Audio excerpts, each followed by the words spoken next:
Hello, everybody, and welcome to another episode of Low Rollers Live, a Dungeons & Dragons live adventure. As always, I am your host, Danny Allinson, playing the role of Bryn Wanders, and here with me tonight, Jonathan Edwards as Narroth, Prince of Thieves. Hello. Danny Garcia will be playing Astor Mithlader. Hi. Rachael Murphy is playing Isgrim Barazon. Hello, hello. Alan Seymour is playing Lady Lilith von Kiln. Sup? And of course, we have Robert Seitz as Zarrius, servant of Obad-hai. Hello, hello. Last but not least, Christopher Rondeau will be playing our wonderful Dungeon Master. Yes, I will be. Just to get everybody caught up on the goings-on that have been going on. Last week, the party came into the town of Daneth, where they learned of a bonfire that would be happening the next night, which may be their key into entering the forest that they need to get into. Chris, why don't you take it away? Perfect. The sun rises on the city of Daneth, but for those who are already awake, the town has already risen.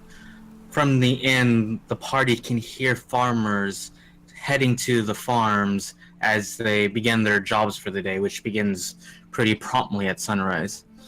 So the party wakes up to these sounds. Some of you guys are nursing the hangover from the evening prior. Some are massaging their sore legs from the last several days of traveling, but you all kind of smell the fresh air and sort of the simplicity of small town life. And we're going to pick it up pretty much at that point. So for those of you guys who went to bed earlier, probably going to wake up first. So let's take it away with Zarrius and Isgrim. Do you guys have a very standard morning? You just wake up, do your normal routines, and then head down for breakfast? Yep, that's pretty much what Isgrim does. I would probably head downstairs as well. Perfect. You guys encounter each other pretty close to the same time. Good morning.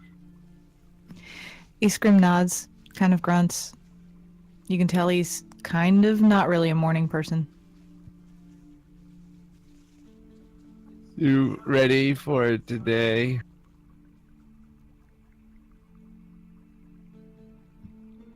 As ready as I'll ever be. Well, let's go down and get some breakfast. Maybe wake up a little bit. Perfect. You head downstairs and you smell the smells of fresh baked bread that sort of just goes into your senses pretty immediately, and you also get the smell of some sort of pear, like hot spiced pear, that's coming into the air as well.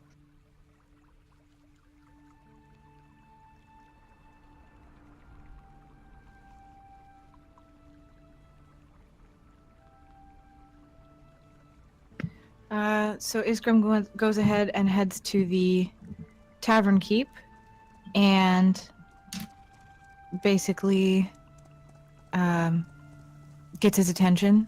Says, what is it that I smell that isn't just the bread? If we remember, the barkeep is a person named Cage, who walks in and sort of goes there, and you can tell he's already been up for a couple hours, and he's sitting there going, he's like, oh, yes, we have some fresh baked bread, we have some pear cider to start the morning right. It helps people nurse their headaches that they normally have after a night at this bar, at least. I bet it tastes even better when you don't have a hangover. I will definitely have a mug of that.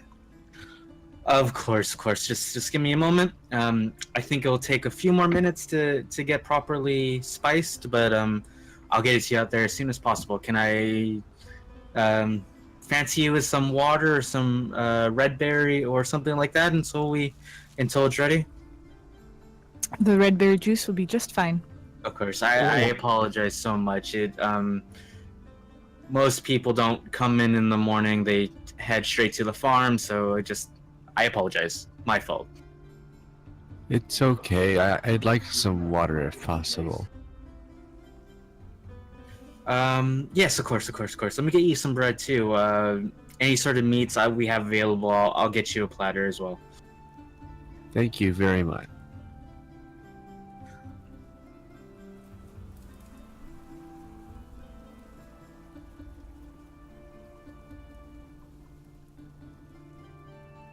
We sit down at the table and we make small talk till food arrives. Unless Yep, sounds about Scream right. has anything. Yeah.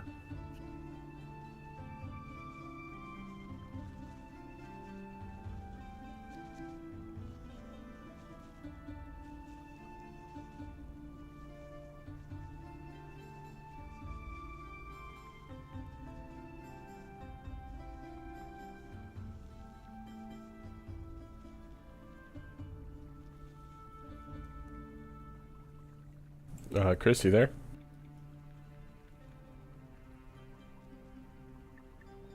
Because I mean, I can wax eloquently about how this dwarf kind of, chooses food, I think you should. and he bites into his bread, and he's very careful to make sure that no crumbles get out, and the few that do, he takes out a small bone comb and he meticulously combs them out of his beard. So his eating is very slow because he's making sure that his beard is like spotless while he's eating. He sips in between every couple of bites the red berry juice. Every now and then you hear an appreciative like yum sound, because he's just thinking to himself. He kind of closes his eyes and kind of squints them like a cat pleased with the food he's eating. Darius is looking away during all this as he is kind of disgusted by Iskrim's beard. Iskrim's pristinely clean beard. It's very distracting, and I take it food is kind of getting in there as you're eating it, though. Nope, not with how meticulous he is. Sure, but did you clean it after each bite? Yes. Okay, at this point, I think Bryn, Astor, and Narroth can wake up, and they get the same smells coming out there. They hear all the hustle and bustle of the farm hands going out to the farms. So you can go through your daily routine, or you can choose to stay in your rooms, or tell me what you do. Astor. He gets up, probably sees Bryn already awake, and he's just going to do his regular routine. Just get up, don his equipment, go downstairs, eat his food. Just nothing out of the ordinary. What'd you guys end up doing last night? I see the Astor. Well, Bryn and I didn't do anything, I can promise you that much. But, well, actually, Iskrim here kind of knows. Narroth and I, and Iskrim, went to check out the temple down yonder, and our Astor kind of indicates with his, with his head. And then, well, we did something that was pretty amusing as well. This included Bryn. It was actually Bryn's idea. Where we went cow tipping, I think is what it was called. Are you familiar with what that means? Huh? Long story short, we're supposed to tip over a cow because they have difficulty getting back up. And it's supposed to be hilarious, I guess. But Narroth just couldn't do it by himself. That was how Bryn was trying to, get his spirits up, if you will. It's pretty funny. I see. And then Narroth scared a cow into trying to run us over, but we were a little too quick. Well, that's a little surprising. And with that, I'm gonna say to Astor and Iskrim, pardon me, I would like to go get some more meditation in before we continue our day, if that's all right with you guys. Oh yeah, you don't need our permission. Just try not to come back with too clear of a head. I'll be clear of thought. Just not blank, please. Narroth, you wake up as well. What would you like to do this morning? So, as I'm guessing Zarrius is going to go up to his room to do meditations. As he goes up, he sees Narroth coming down. He's coming down very slowly, one step at a time, and he looks like death. He is yawning, his face is a little slacked, and he looks like he's just going through the motions here. When he finally gets down to the bar, he sits down and just points to one of the glasses of that pear cider, was it? Mm-hmm.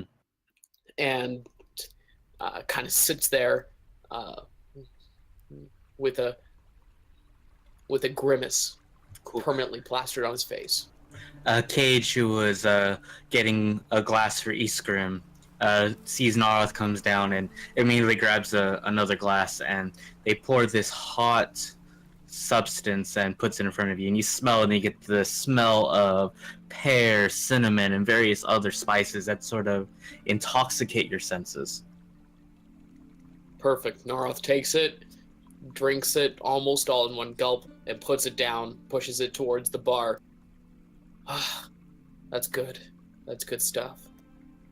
You can see at this point, Narroth is kind of rubbing his eyes a little bit, caressing his temples, and generally kind of trying to wake up. Bryn. Bryn will probably check to see if Lilith is still alive. Alive, but still asleep. Okay. Then she'll go downstairs to join everybody else. What's Perfect. that stuff? Ugh, keep it down. What's that stuff? I don't know what's good. She'll look at somebody helpful. What's that stuff? It is pear cider, and it is spiced, and it is supposed to alleviate the symptoms of a hangover. All I know is that it is really good without having to have a hangover. Ooh. Can I get one of those? He's already walking over with a glass. Okay, Bryn will take it upstairs and place it next to the bed that Lilith is at. Okay. Lilith will wake up at this point. She was intoxicated, so she does feel the effects of the previous night.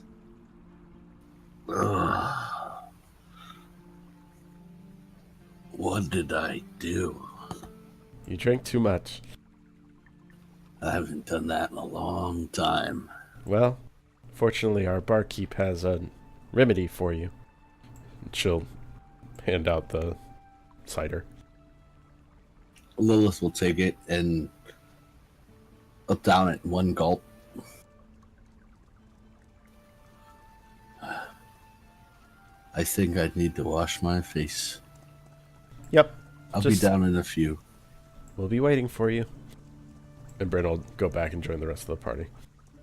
You do pass Zarrius sort of meditating in not maybe in the room that was designated for him, which is part of the common area that you guys have rented out. So he's there too. I'll leave him alone. Okay. Yeah, you head back down to the group, and Lilith will join in a few minutes.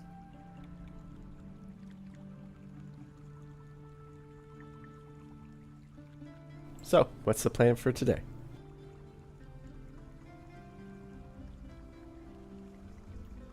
Well, the big thing we're worrying about is definitely the festival party in the evening, I suppose. But I guess the question is what we're doing up till then. Astor looks in the direction of Cage. Where is Cage? What's he doing right now? So in this and it sort of has the main tavern area, the bar, and then behind the bar is a door into the kitchen. You can see him and definitively hear him sort of doing things there. You hear the sounds of a knife on a wooden board, and stuff like that. Okay, Astor looks back towards the group and he says, well, he's busy, so maybe I'll leave that for later, but I don't know. It'd be kind of interesting to see how the day leads up into the festival.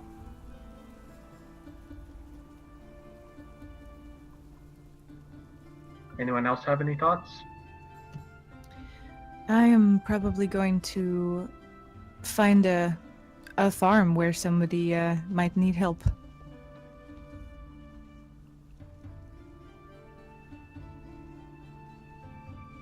Lilith can join the conversation at this point. So Lilith comes in. Even though she's like washed her face, she still looks a lot worse for wear. She doesn't even have her armor on. She's just like in some like regular clothes, and she asks one of the party if they can get her some breakfast, and she sort of like puts her hands or her face in her hands and just starts rubbing her eyes. Cool. Astor will be the one to help out with that. He's going to put both of his hands on the table and use that to prop himself up to a standing position, and then go over to where Cage is. Perfect. So like it was offered to Iskarim. It's just bread and like a dried meat platter. You think of like salami and that sort of meat with some very basic cheese. Cool. As Astor walks back and puts the plate in front of Lilith, he says, feel free to sleep some more if you think that'll help you in the long run. No, I think I'm going to just take a walk, get some fresh air, get out of this bar. I always find that helps me out. Suits your last name to a T. She looks to Bryn and says, well, if you would like to join me, you're more than welcome. I would love to. Oh, okay. Okay, I guess we'll all do our own thing until the evening then. I'm probably just gonna spend a little time walking around the town myself, maybe just, play some music and kind of get in touch with the artistic part of me that I haven't really spent much time around you guys. Anything of note that you guys want to do until the bonfire? No. Narroth? Yeah, once Narroth wakes up again, he's going to take the staff specifically, and also the bracers, and he's just going to be practicing different sorts of attacks with the staff, much like he used to do with his dagger. So he kind of tries to get a handle on it at the beginning, using two hands instead of one hand, going through some practice motions he's seen from other fighters that he's trained with, and trying to use those to the best of his ability. He's going to do this actually right beside. You know what? How crowded is the temple? Is the temple as deserted as it was the night before? Pretty much. He's actually going to go inside the temple. He doesn't want other people to be kind of freaking out and seeing a mad dragon trying to fight something that's not there. And so he's going to kind of go inside the main room and do that if it's deserted and disheveled anyway. Yeah, it's pretty deserted and pretty disheveled. It is the temple of Garl Glittergold, so you can kind of see that the person who runs the temple is kind of passed out in the side room, which you met him the day prior.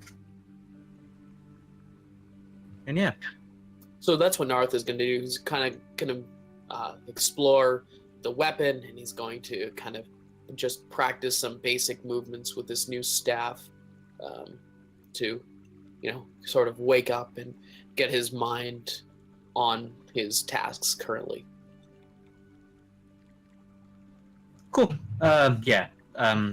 If you wait, like, when the noonday comes around and the sun's at its highest, this person, Garrick, is that correct? Garrick will begin to wake up and wanders in to talk to you.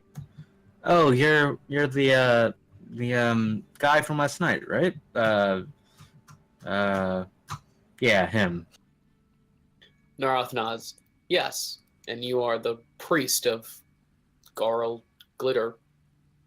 Gold, right. Narroth is kind of making fun of him a little bit. Ha ha ha.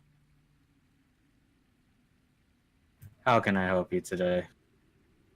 Narroth's just going to look over and kind of shrug. I'm just waiting for the main event. I figured that you would definitely be going over before everybody else to get this bonfire started and everything like that. So this would be the place to wait. Yeah, and after I get some food and get washed up a little bit, I'll go collect the firewood, talk to Cage about getting the table set up for food and that sort of thing, and we'll go from there. You can accompany me if you'd like, but it's rather dull work. Narroth shrugs. This is the most exciting thing I've done all day. I understand. And we can montage it where he goes in there, he collects wood from one of the farmlands, he gathers what appears to be like a whole pig, which he's surprisingly strong despite being a water genasi. He's able to take it, he carries it back there. Talking to Cage, you can see Cage has prepped spices and that sort of thing, and together Garrick and Cage sort of go through the motions of prepping the pig to be cooked, and yeah, that pretty much is what he does most of the day. Okay, Narroth is going to help out where he can, like, carrying a pig, he might be able to give a hand there. Tending to a fire, any magical things that might need to be happening, but for the most part, he's just, if he's not needed, he's going to continue doing the motions and the moves with his staff. Cool. Basically, once the pig gets in the oven, he kind of heads back towards the church area, and he starts going through some paperwork, some very basic things. He goes into a closet, pulls out a big iron brazier, I think is what I'm looking for, brazier, that he will eventually pour back to the inn. Okay. Narroth will lend a hand if he asks. If he just doesn't ask or anything else, he'll just kind of follow him a little bit, trying to be as helpful as he can without getting in the way. Cool. Yeah, that can be done. Is that the rest of your day? Pretty much. Perfect. Bryn wanders. Yes. What would you like to do for the day until the bonfire? I'm hanging out with Lilith for now. Lilith, what would you like to do today before the bonfire? Well, Lilith is just going to take a walk outside of town, and like I said, she's just gonna, walk, see the farms, just a stroll, not a no determined place to go, just out enjoying the peace and quiet. Cool. Iskrim? So Iskrim is actually going to talk with Cage, and he's going to ask about, if there's any farmer nearby that is down in his luck, or somebody that was widowed and left the farm, and needs an extra pair of hands for a day, and then he's just gonna go out and help out doing whatever needs doing. Cool.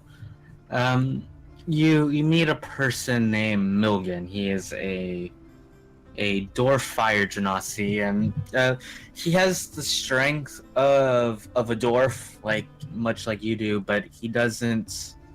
He's getting up there in years, and everything is just like a tad slower than what you would expect. And Cage gives you this name. You can go there, and he's very appreciative as he goes through his farm and does a lot, and you can help him all out with some of the heavier physical activities. And yeah, Milgan. That's Milgen. Awesome, because I was just about to ask you what that was. Cool. Zarrius. Zarrius would probably meditate for most of the morning until probably lunchtime, and then he would see if he could purchase some sort of feed for the birds and go feed the birds that we rode in, and then kind of talk with with Cage a little bit, just kind of get to know. I'd like to kind of get to know about the whole area and his thoughts about the town, maybe that sort of stuff. What you see is what you pretty much get. Daneth is a small town. It has quite a bit of farmlands, but they're mostly known as being the crossroads town between here and the House of Lady Solyana, and he thinks that the relationship is very profitable. It's not a bad place to settle down. And has he had any sort of interaction with the House of Solyana? I mean, he's met some of the tieflings there. I see. And what I'm wondering what he made of those people. Were they friendly? Were they did they seem interested in what he was working towards, his goal? At this point, I think he would say something around the lines of, "They remind me of your other tiefling friend." Ah, okay. Yes, I understand that she's very helpful and very caring. I find her to be that way. Okay.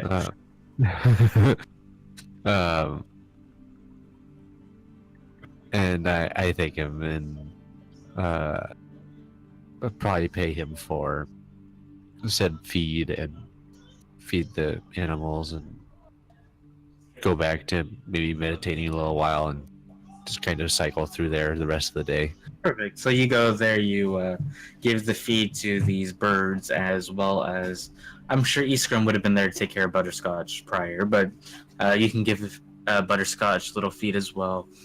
I think, did I cover everyone? I think so.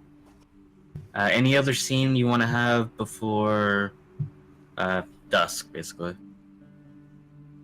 Narroth's gonna have a scene, actually, Sure. with the priest. Sure. Narroth, between trips, going back and forth and basically setting everything up, and him doing nothing for a good amount of time while this guy basically does everything except the heavy lifting, Narroth is going to basically look over and say, now, this might be rude or insensitive or something, but can you use magic at all? I've seen some people, some religious people, being able to use that for magic's sake, but I haven't necessarily seen you do anything magical per se. I mean, I can use magic to do a few ceremonies and stuff like that. There are some. My cat's attacking a box and it's really distracting. Okay. Yeah, I can use magic to do a few rituals. But most of the stuff I do is like some minor healing to anyone who needs it. Do some marriage ceremonies. You know, very, very basic stuff. Narroth nods. I see. If you know something about magic, take a look at this. Narroth says, and he holds out his staff in both hands. I've been able to put together that it is a magic item of some kind. It allows me to focus spells through it. However, it's weirdly hollow for some reason. Do you have any idea what this could be? Yes. Let me take a look. Hands over the staff. Yes. It seems like whoever designed the staff to be more than what it actually is. So you could potentially put magic residuum in the hollowed part of the staff to make it, something more. I don't know quite exactly what the original owner's intention was, but basically the staff hasn't reached its full potential. It's like half of a awesome weapon. Narroth looks over. Residuum? What form does that take? So a lot of times you can break down magical components to create this residuum that you can use to do certain things. Some people use it in place of magical components. Some people can use it to enchant, for example, something like this. Now, is this something that Narroth would already have known about? Narroth is not one for rituals, so it can go either way. Okay. For the sake of story, I'm just gonna guess he has no idea. He's gonna say, "Oh, that's interesting. How exactly do you take a solid thing and turn it into residuum? How do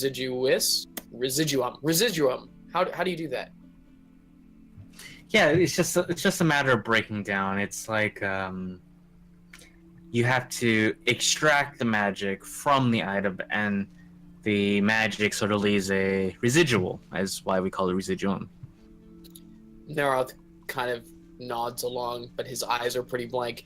So is there like a place I go to do this, or is there a spell, or what? I think you need to take the time to figure out exactly what you want to do with this staff. And then, beyond there are bound to be experts in any of the major cities that may be able to help you out. But how do you break down the residuum? Well, in this case, you probably want to put residuum into the staff, not take it away. Okay. But how would I take something away from something else, and then how do I put it into here? So any person who's been trained at a university for magic probably can explain it better than I. Narroth shrugs. All right. Well, thanks. Of course. He takes the staff and back and, keeps walking, using it as just a normal stick. That's the scene. Anyone else? No. Nope. No. Yeah, the only thing that might stand out is Astor still trying to get used to the flute that he got. It's Aside all. from that, yeah. Have you ever heard a beginning flute player, which I'm sure all of us have? Yeah. Well, he still probably plays a little better than that. Maybe by the end of the day. Alright, cool. So, you guys have lunch, and it's about 3 or 4 in the afternoon. Do you guys want to be back at the end? For food, yes. Yeah. Sure. Yep. Sounds good.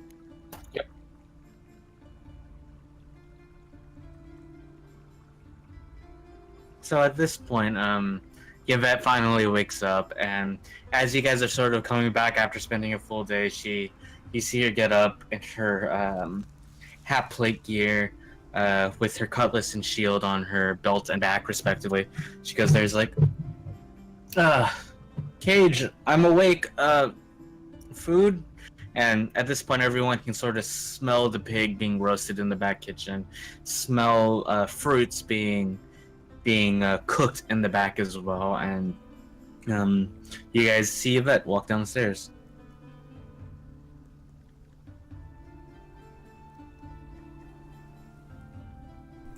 Does she look any worse for wear? No, I mean, she looks about the same as she always does. So just for where? Pretty much. Big night last night? Oh, it's always fun, but I'm pretty excited for this bonfire. You know, sun should be down in a few hours, so I figured it was a good time to wake up.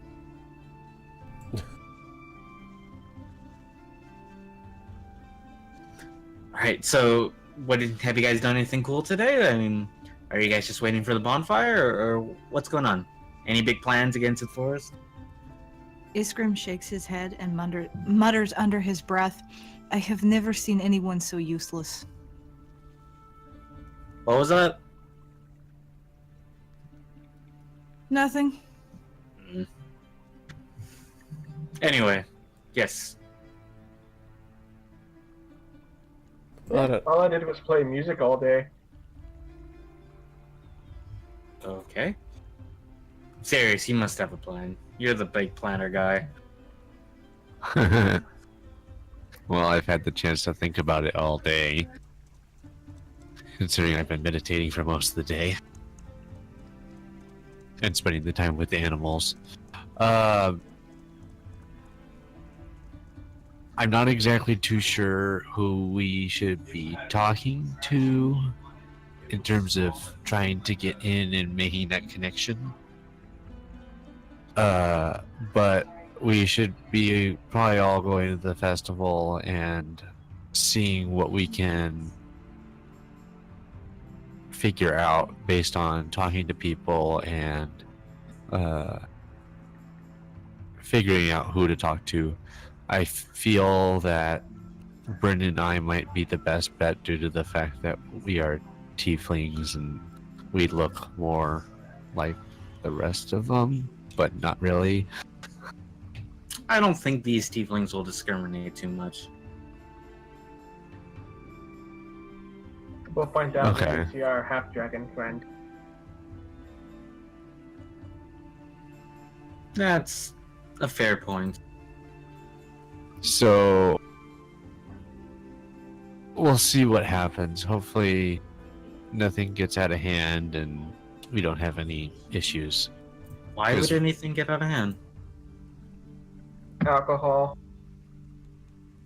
I mean, we can choose not to drink. I mean, Astor raises one of his eyebrows in Yvette's direction. He says, "Really?" we can choose to do that. Astor just chuckles a bit and settles down.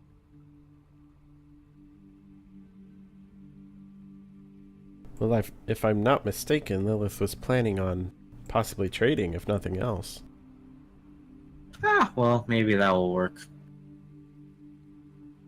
Yeah, if I get the chance, I might want to interact with some of the musicians, see if I can, learn something a little different. It'd be quite nice. Perfect. Perfect. Oh. So a few hours goes by, and you can see the man known as Garrick sort of taking this iron brazier to the back of the inn. Food is being cooked. You can see that pies have been made, like a lot of pies. Cider has been made. There's barrels of alcohol and like various forms of like meats and cheese, like kukri platters for theirs, as well as some fruit that some farmers bring in to share at this bonfire. And as soon as magic hour hits, where there's no longer the shadows being cast by the sun, Garrick starts to light the bonfire.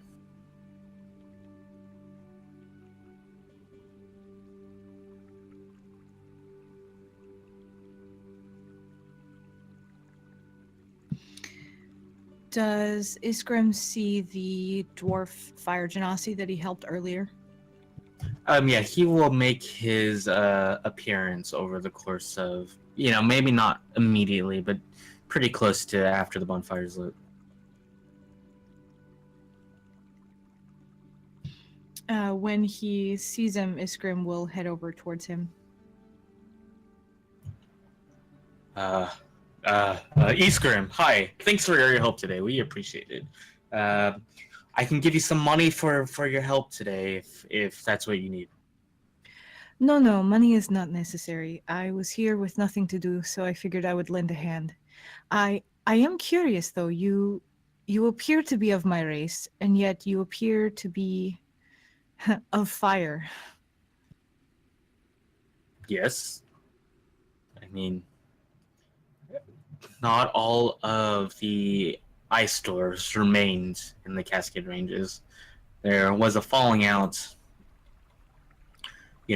thousands of years ago, potentially. It's hard to say. And we made our way to the Fire Islands, and there's a few of us there, but I wanted to be in Vienna. Or at least the Kingdom of Vienna. Was it then in the Fire Islands that you took on this form of fire? Ah, yes, it was a big ceremony. There were women, there was alcohol, there was at least 4 boars that we had feasted on that evening.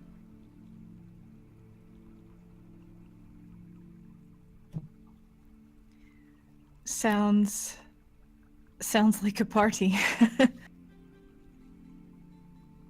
Ah, yes, and then I went adventuring for a little bit and just found myself here, with a sore back, just trying to farm my small plot of land.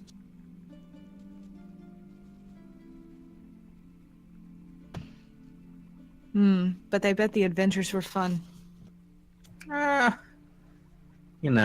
Eventually just want to settle down. Nonsense. Sorry. Hi, Bryn.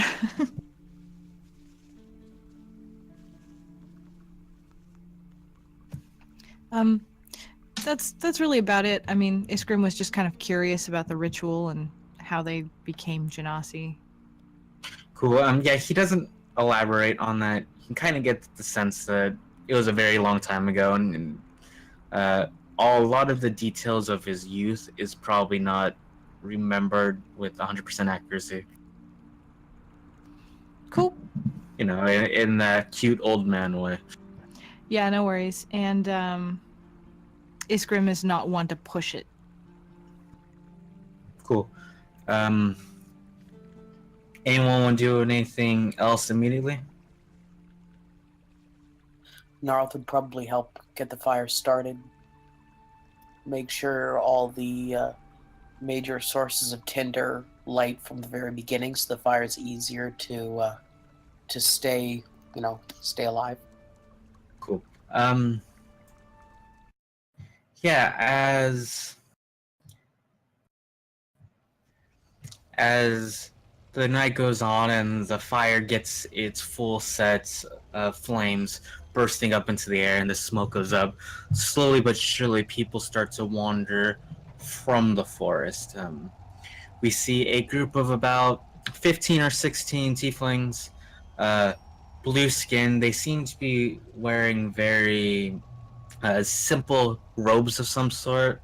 They seem to be colors of the forest, so you think greens and browns. And they tend to be of various races, including humans, elves, and there's even an assortment of halflings, a fair share of male and female, and a couple of them are dragging carts of various things. Not really carts, I guess you should say, but like dragging crates from through the ground, not even really caring about keeping the wood from scraping the dirt floor, which doesn't really matter because it's dirt. And they walk in, and they are met with a hearty hello from the people there, and there's just a lot of casual conversation starting initially. Anything immediately you want to do? Does anyone stand out in the crowd as being of importance? Depends how you define importance. Any sort of like the leader of the tieflings? Like, was there like a obvious leader of any sort? No, not anything like that. All right. Do any of them stand out as being particularly quiet or shy? A few of them do. You see, it's hard to describe age a lot of the times, but the people who appear younger or act sort of younger, they don't have the confidence of that an adult would have, appear to be, sort of on the background, not sort of used to saying things like a Astor, fan of Dragonborn. Your presence has definitely caught a couple people off guard, but not enough to really halt anything but the extremely young. Cool. So Iskrim would, he's not very talkative at the moment, but he would try to be more approachable by those that seem more shy. Basically, he's like, I'm shy. If somebody else is shy, we can just stand here and be shy and awkward together. Sounds like high school. We will get to that scene in a second. Bryn wanders. Yvette's going to approach you. Okay. Hey, Bryn, did you do a lot of partying when you were growing up? What, you mean like 2 years ago? Oh, you... Sure, 2 years ago. I mean, I've been to a fair amount. Oh, like Here and any... there. Were they like rich and pompous balls, or more smaller things like this? Both and. I've been to a lot of places, Yvette. Been to a lot of parties, too. Some I was invited to. Since I've been here, I've met a lot of people. Done more than met them.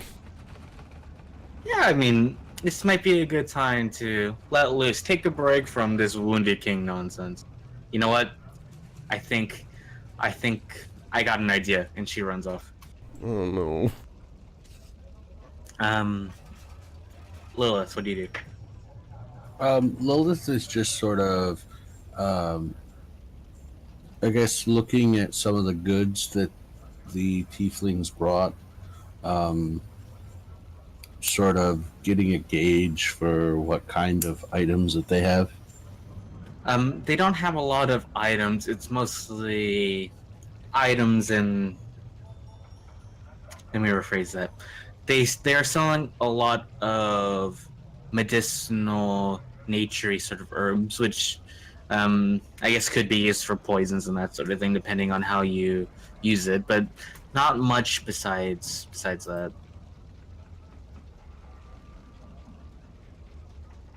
Okay. So I'm just I'm just sort of, gauging, like,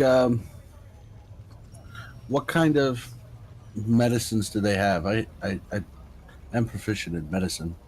Yeah, it's not something that is natural to Excelsior, the continent you're from.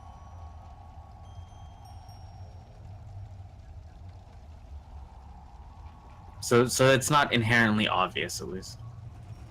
Okay. So I approach one of them. You can approach a merchant named Lilia. She's a female elven tiefling. Okay. They go, hello. Oh, hi! How can I help you today? Well, I was just looking at some of your herbs here, and I'm not quite familiar with them. And being a healer, I was wondering if these were healing herbs. Oh, yes, we have our fair share. We have a lot of what we produce has to do with acting as a sort of a relaxant, so we can actually do proper healing on them without the person feeling too much pain. So your type of healing is more. It's not magical healing. It's more of a herbal and scientific healing, I guess. I'm not sure what scientific means, but we definitely specialize in herbal remedies. We make teas, inhale smokes, do that sort of thing to encourage the body to heal itself. Well, we do have healers that have been blessed to do various, I think they'll call it magics here in anywhere else, but they can sort of talk to the spirits in a person to hopefully magically heal some wounds. Ah, I see. My healing, the majority, I am trained in some more of the mundane healing arts, but most of my healing power comes from my God, and I point to my holy symbol. I am a priest of Arathis. Yes, a priest like that, the man over there, the one who sets up the fire. I have not met him, but I'm sure he is a capable priest. I do not worship the same God as he does, but I'm sure he's a very capable priest. Yeah, he's pretty interesting, I would say. I do have a question. If would you like to maybe trade with me some? I come from a different continent than this one. There's more than one continent? There is. Would you believe it? I didn't believe it myself at first. I come from the continent of Excelsior, and there we have a place that specializes in spices and herbs such as this. And I was wondering if you would like to trade some of my rare herbs for some of your healing herbs. Oh, yeah, I'm sure we can make a trade. We don't take much stock in normal currency anyway. We prefer trades. So I pull out some. I don't know what kind of spice it would be. I guess it would be more like I don't know what spice comes from the deserts. I think that's where I got it from. Was the W place? Oh, Morbid? Yeah, Warbid. That's where the spice was from, I believe. Perfect. So, you can think of these spices more as like the Chinese herbal medicines that are coming by, while your spices are like Moroccan spices sort of deal. That's the thing I associated with Morbid. Okay, so like curry and and paprika, that sort of stuff. Correct. Okay, so And turmeric, which has the healing properties. right. So I have so I pull out a small pouch that I had previously retrieved from my cart, and I pull out a small pouch of curry from my belt, and I hand it to her.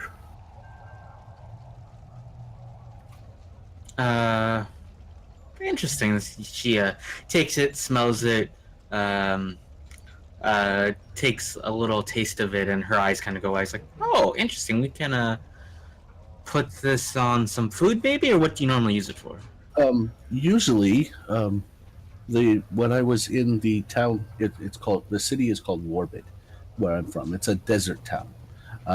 They usually put it with goat meat, curry goat.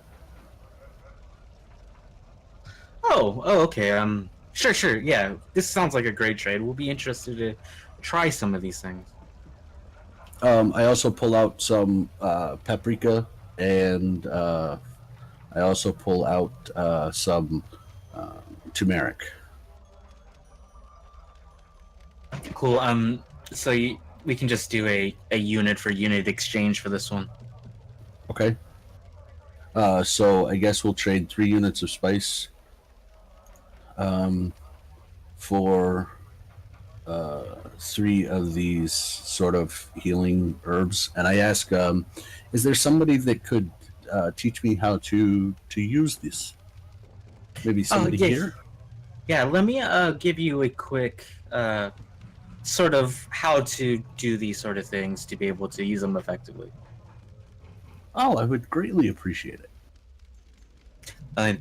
So out of character, basically each unit you received has 10 uses, and you can use them in a combination of ways. The most common one is to act as a pain reliever for I guess RP purposes. Really, can act as a pain reliever to soothe the pains coming in, the soreness, that sort of thing. So it's sort of like Milk of the Poppy from Game of Thrones? Haven't heard of that one, but it's basically like Game of Thrones Advil. herbal morphine, I guess, is kinda, yeah. You can also use a different combination of it to potentially give yourself advantage on an endurance check if you sort of brew it rather and drink it rather quickly after brewing it. Okay, so it's a pain reliever.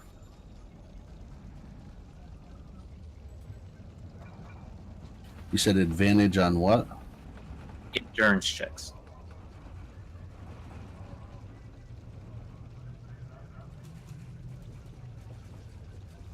I say, oh, thank you very much.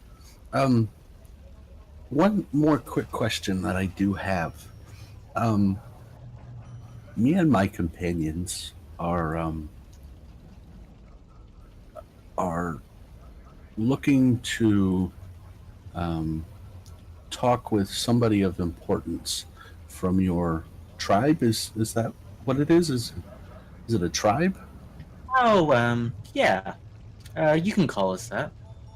Well, we are looking to talk to somebody of importance in your tribe, maybe to gain entry to your forest. Is there somebody that I can talk to here, or is it something that we have to send a message back to somebody of importance? See, there's a little bit of a misconception about this. A lot of people think that they have to ask someone to go into the forest, but in reality, you just kind of need to ask the forest. Ah, I understand. So the forest is not. The forest is more alive than one would believe. Yeah, that's an interesting way to put it. Okay. Thank you for the information, and it was wonderful to do trade. Um, I was a merchant in a past life, and it's always nice to brush up on those skills. Oh, of course. If you want to do anything more, we can talk that out too. Well, I noticed that you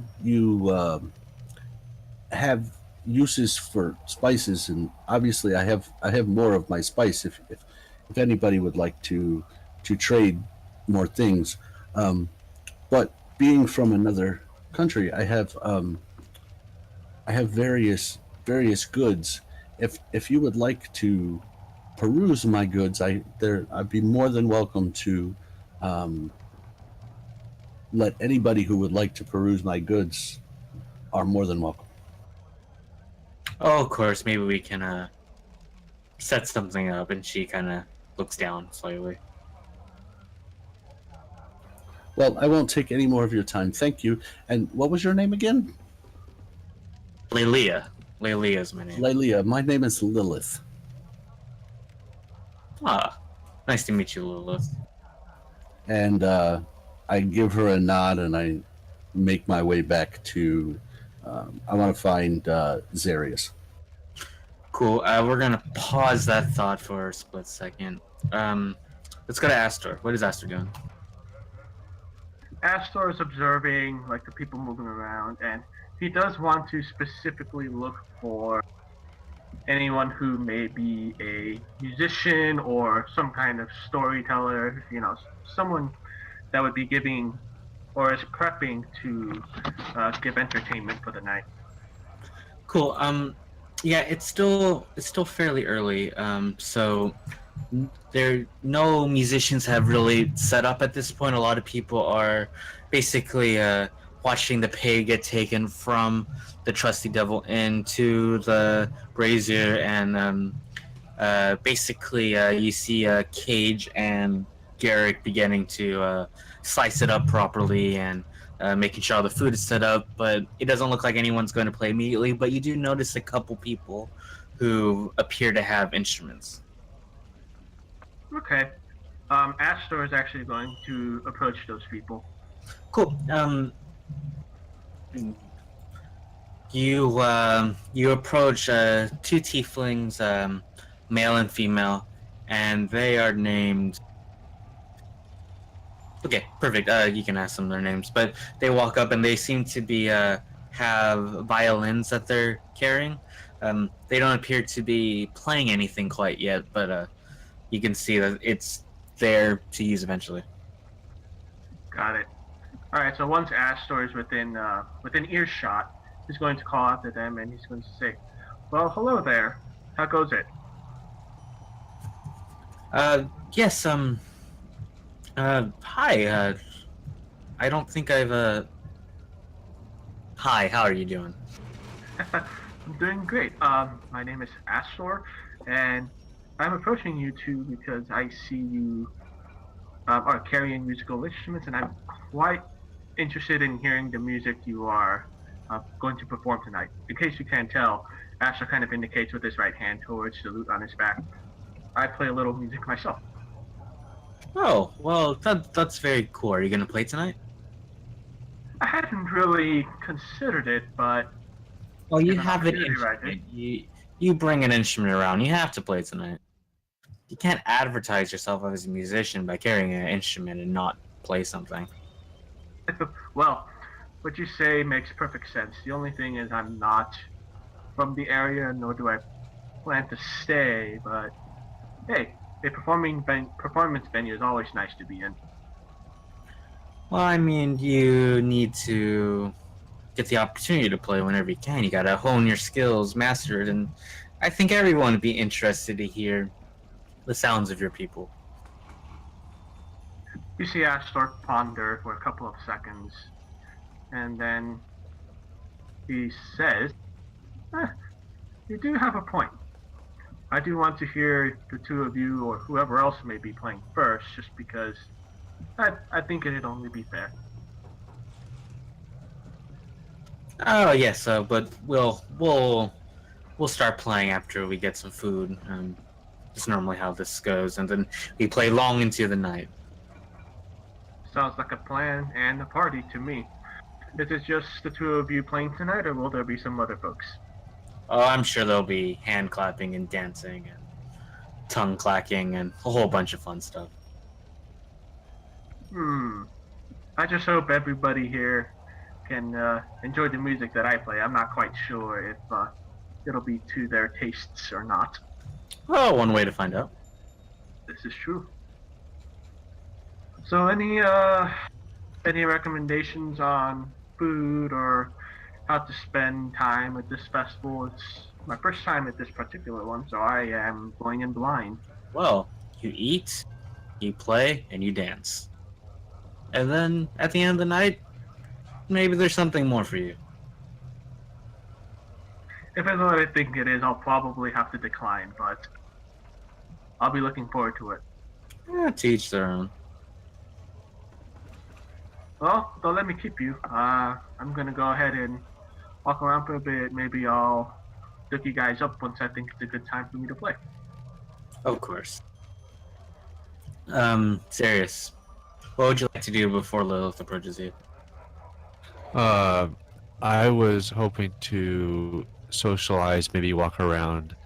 I'm looking for to see if anyone has any sort of symbol of Obad-hai on them, because I've heard that there might be some people that worship Obad-hai, and so I was interested in seeing if I could make contact with anyone.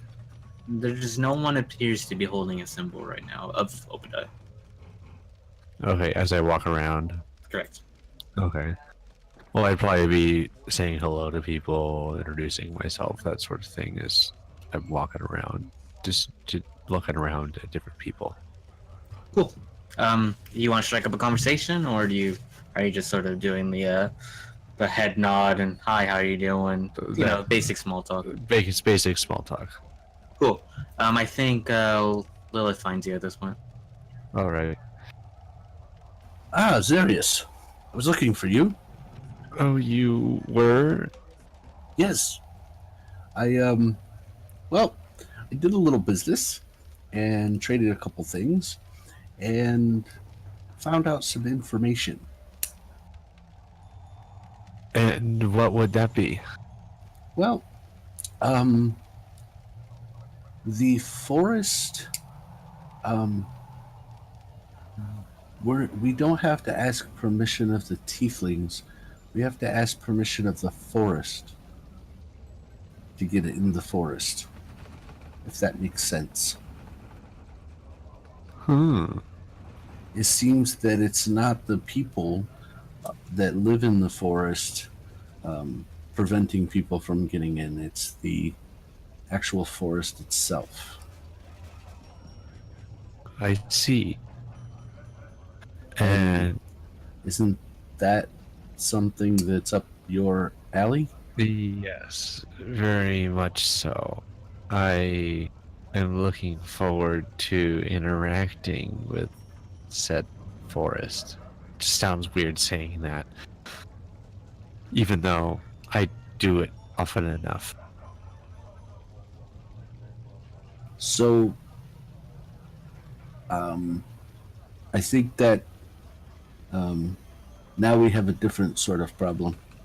No longer do we not know how to get in, we just have to get in. And the woman was very nice. She was very, very forthcoming. Yes, these people seem to be very open and nice people. Like there's nothing alarming or weird about anyone, really.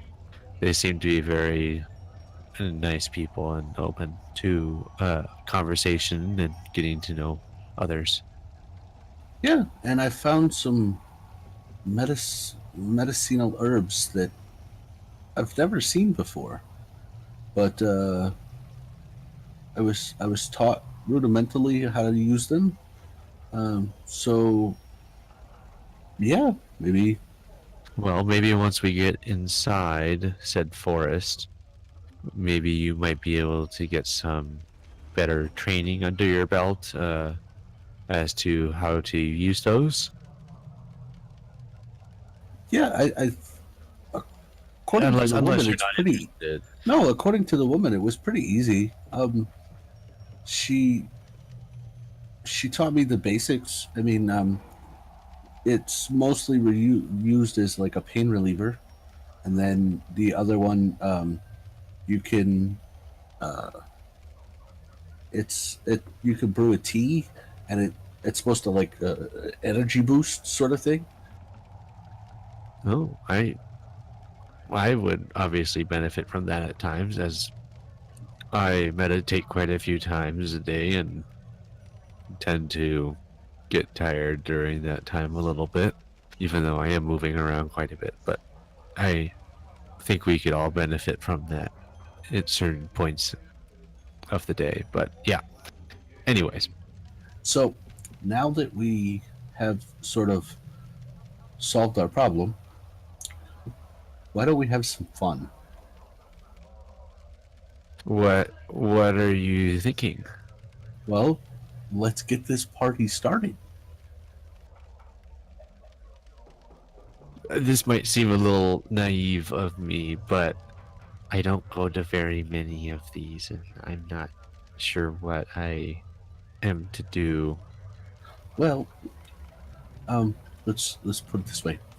Why don't you, for just one night, as a favor for me, sort of come out of your shell a little bit, let loose a little bit, Let loose? let loose. You know, let your hair down. You know, enjoy yourself. I take off my hood and say what hair? Don't just sit in the corner and observe the party. Be a part of it. I notice a lot that you just sit off to the side and sort of keep to yourself. Why don't you just let loose a little bit? Let your shell break for one night. I'm not the most social person, as you are probably well aware. And Well, that is why I tend to keep to myself, because just too much of it tends to irritate me, and then I end up going off and meditating. Well, how about this?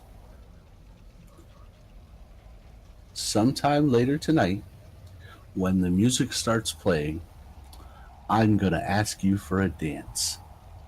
We'll get you out on the dance floor.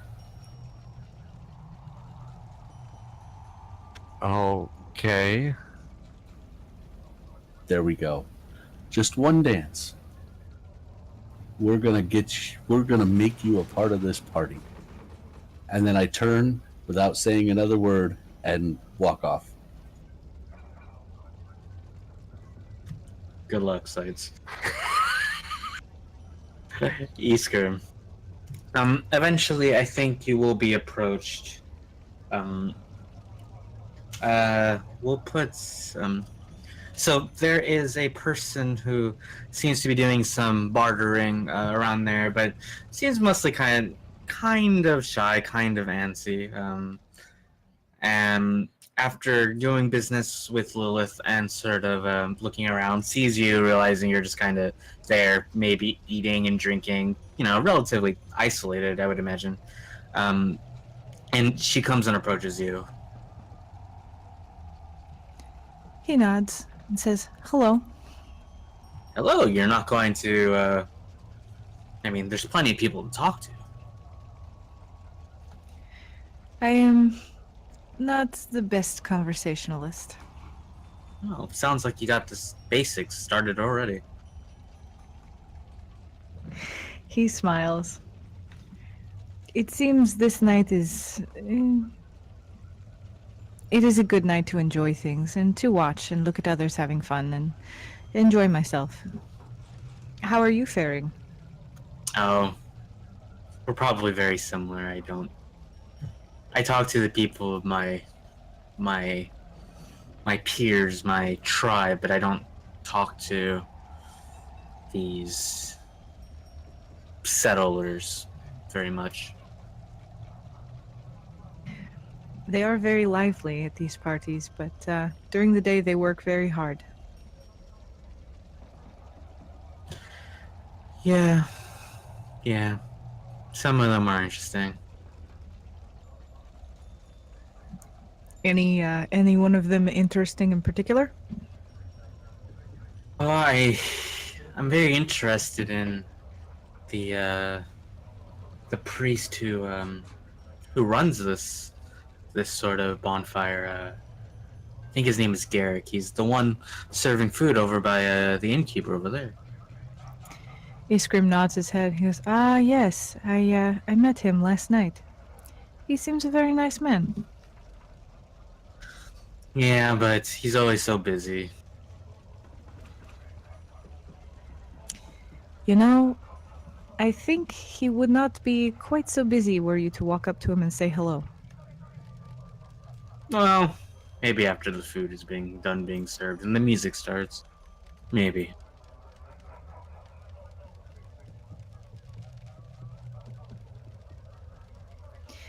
What, I suppose, I had something and then I lost it. Crap. Cool. Okay, Iskrim will definitely point at Bryn juggling in the background. And go, "Huh, I didn't know she could do that." Yeah, she's very similar to us. Me, I don't know. She has that personality. She doesn't carry very much, so I don't know. If you look at that other person over there, the one with the instruments, he has so much equipment. I don't quite understand it. I do not see him being very practical with all of those instruments, and yet he comes place to place as easily as the rest of us. Bryn, the juggler, though, she wanders where the currents of the world take her. Well, we do the same thing, though, maybe on a smaller scale.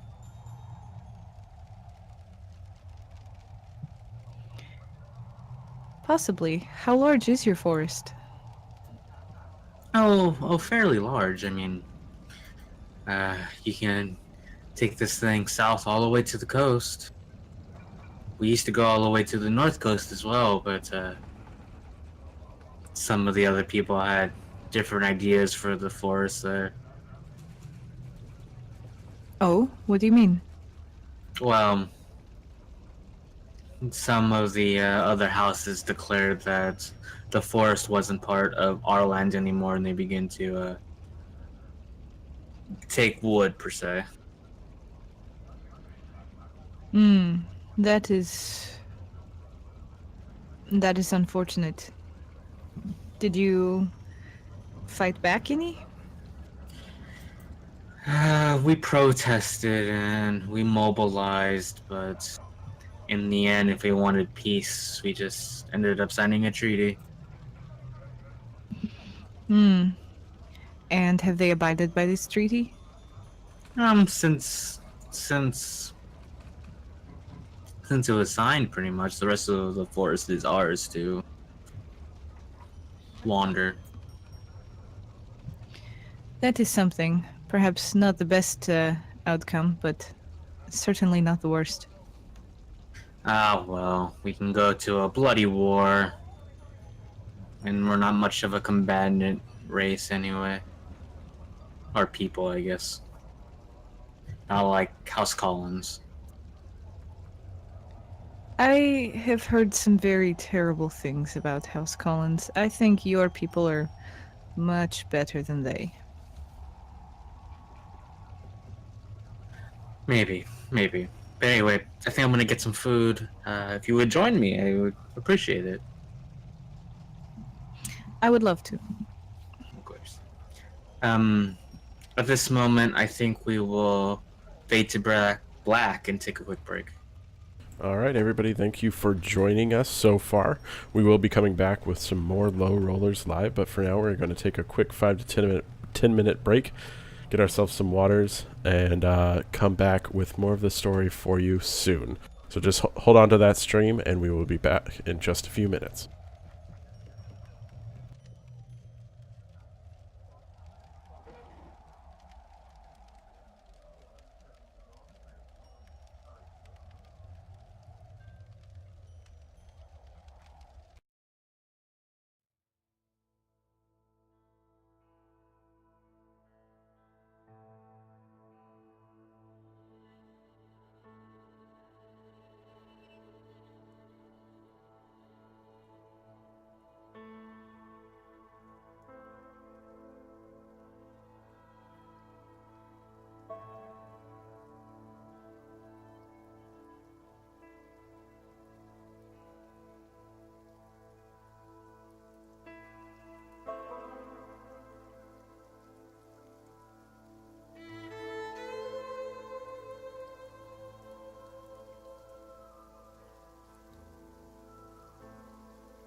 Hello, everybody, and welcome back to the Low Rollers Live. We're back from our break now. Chris, why don't you take it away? Perfect. Let's go back to Yvette. So Yvette is wandering around. She's the most talkative person here currently. She's going to various people. She's met some of these people at the bonfire earlier this week, and she talks to a younger male tiefling. They exchange a few words, and she grabs him like by the shirt and starts pulling him towards Bryn Wanders. Bryn, I got someone for you. Okay. Hi. Yes, this is Gad. I'm just gonna leave it here. Okay. And she leaves. Hi, Gad. I'm Bryn. Bryn Wanders. Hello. I'm sorry. Hi. Yvette told me some interesting things. Oh, really? What did she say? Oh, that you need to free yourself up a little bit. You just sort of relax. Huh.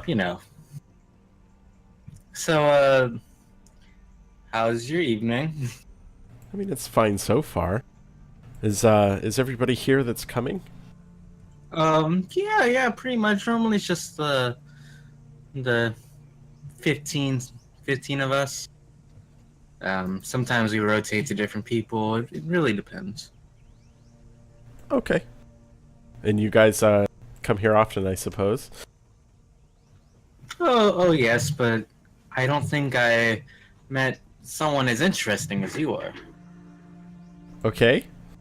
And what is it that you know about me that's interesting? Oh, just what Yvette told me, that you need to let yourself out a little bit, and I'm here to help you with that. Oh, I see. And how do you plan on helping me with this? Oh, well, if you want, if you have a room at this inn, or we can, go over there for a little bit, and we can help you out a little bit.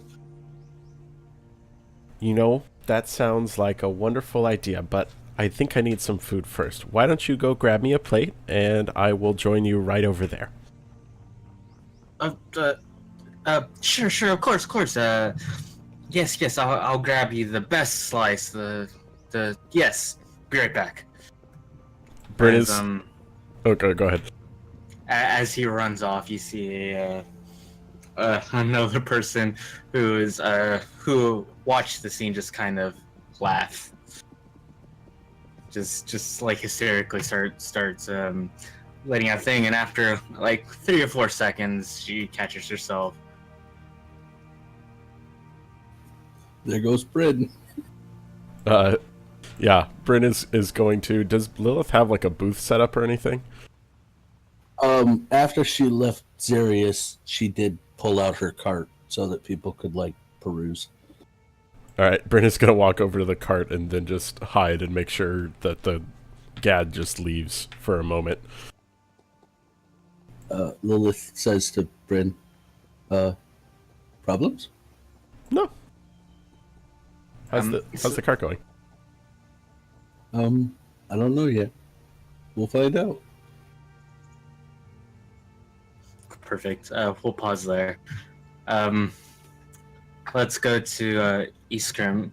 Iskrim is in line with Lilia getting food right now, and you see this man sort of come up behind you and goes, just like, oh, okay. Get 2 plates, get some pie, get some cider. Yes.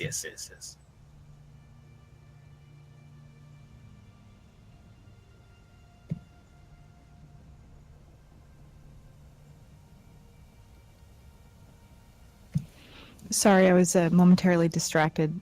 The gist of what happened is Lelia came up behind me, but she's muttering to herself. No, sorry. The guy that was in Bryn's scene, Gad. comes up behind you and starts muttering to himself, "Okay, get 2 plates of food, 2 ciders, yada yada yada, some pie." Oh, so that implies that we're all in line to get food? At least you, Lelia, and Gad. Okay, cool. So I turn around and I look at the guy and I go, what, two of everything? Yes, I'm getting some food for my friend for the evening.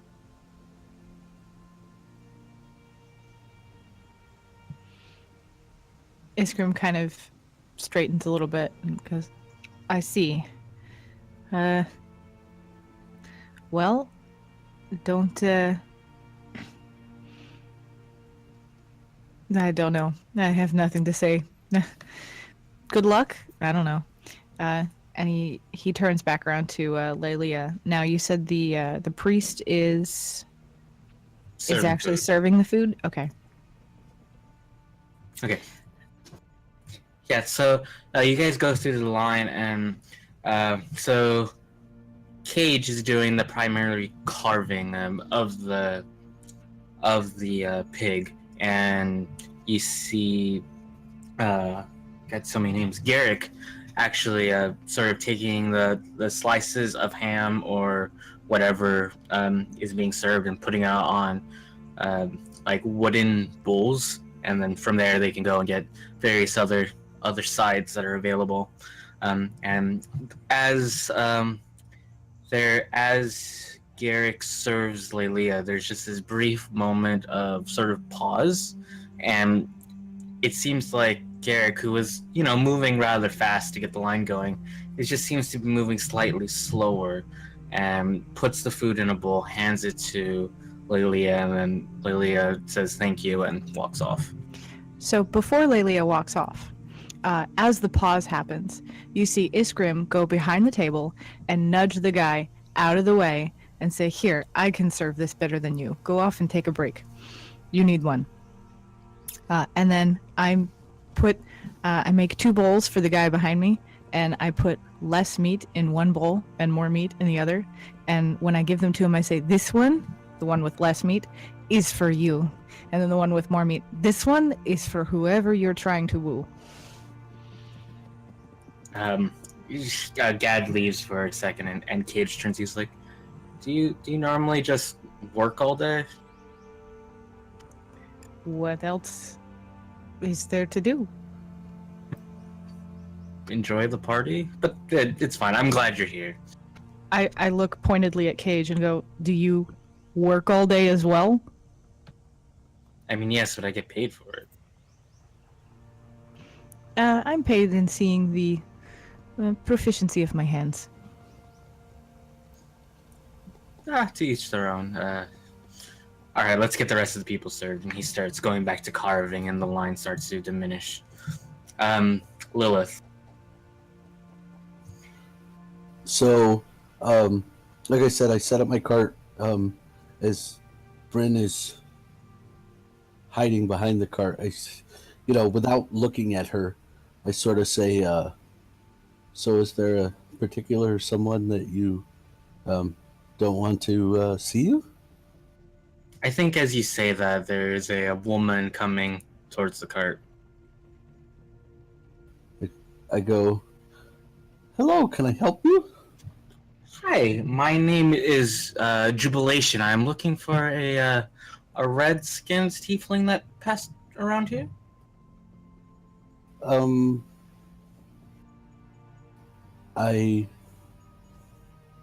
There's one, and I look for Zarrius.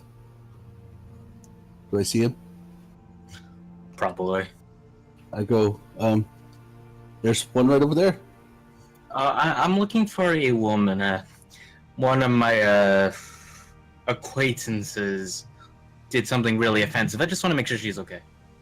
Oh, well, if I know her, she is more than fine. Yeah, I'm good. She'll kind of poke her head out. Oh, hi, Jubilation. How can I help you? I'm Bryn. How can I help you? I guess the better way to phrase that is, are you doing okay? Can I help you? Do you need anything? I can, sometimes these people just come on a little strong. Yeah, I noticed. But it's fine. I think I handled him okay, and she kind of looks as he, like, walks off away from the party trying to find somebody. Oh, yeah, I remember when I first met my my husband. He was kind of like that at first. He settled down a little bit. The people from the forest always so desperate. Well, if you want my opinion, all the men do. Ah, that seems pretty standard across the board. I have seen that. Huh. Well, if you want someone to get you an actual plate of food that you are going to eat, you can join me if you'd like. Absolutely. She'll go with her. So, Jubilation. Ah, yes. That's the name I've been called as of recent. It sounds like a good name as any. I'm guessing that's not the one you were born with, but one you chose yourself? Yeah, I mean, it felt right. There's a thing where at least people say that some tieflings would choose names that represented what they do or what they believe or something like that. Oh yeah, that's not just common in this area. Where I come from, it's the same. I'm Bryn Wanders.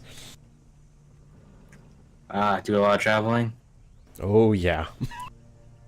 Pretty much always on the move. Oh, interesting.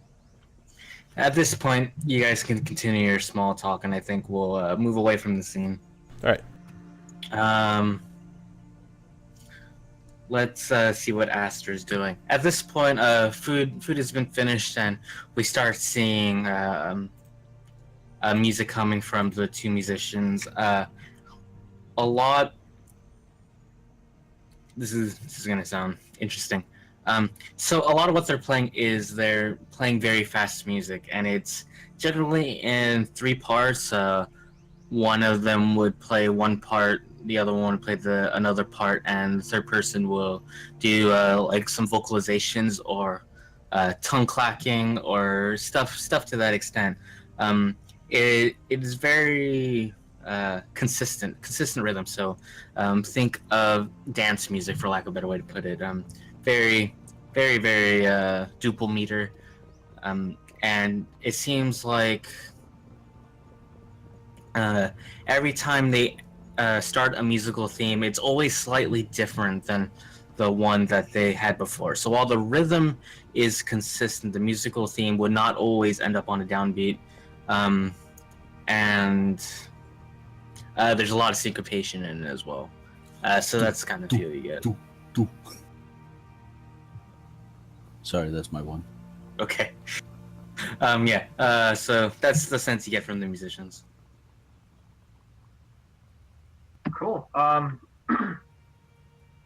So as Astor is listening in on this and enjoying himself, does he see the two violinists that he spoke to earlier, or? Yeah, they're the ones playing. They're the ones playing. Okay, cool. Yeah, so I mean, for the most part, Astor's just gonna listen in, and like was mentioned earlier today, if there happens to be an opportunity or a good segue into him kind of stepping up on stage and performing as well, Astor will do that. So after maybe they go through like a half-hour set, they pause for a second and they run up to you. It's like, all right, it's your turn. Go wow them. Do a set. Do some. Just do what you do. As Astor is listening to them talk to him that way, he just starts to have a smile on his face, and he says, "All right, well, here goes nothing." So Astor is going to go. Real quick, does Lilith see Astor go up towards the stage and go on stage? It's not really staged. It's just you can probably see him like pulling out his lute, heading towards the bonfire, which is more centered than anything else. Okay, so as he's walking up to the bonfire, Lilith approaches him real quick and say, "Do you know the common dance that they do in Tyria?" Of course I do. Okay, would you play a song? But your second song, could you play that for me? Sure. I'll take any other suggestions that you may have. I'm going to show these folks what the music back home sounds like. Good. Just if you would do me that favor, I would greatly appreciate it. You're gonna see something tonight that you thought you'd never see. Well, as long as it's not so outrageous that it messes up my performance, please feel free. Well, hopefully it won't. Okay, well, at least you gave me a heads up. And she turns and she just keeps an eye out where Zarrius is. Oh god. Performance check, Astor. Oh, man. Whoa, my character sheet is small.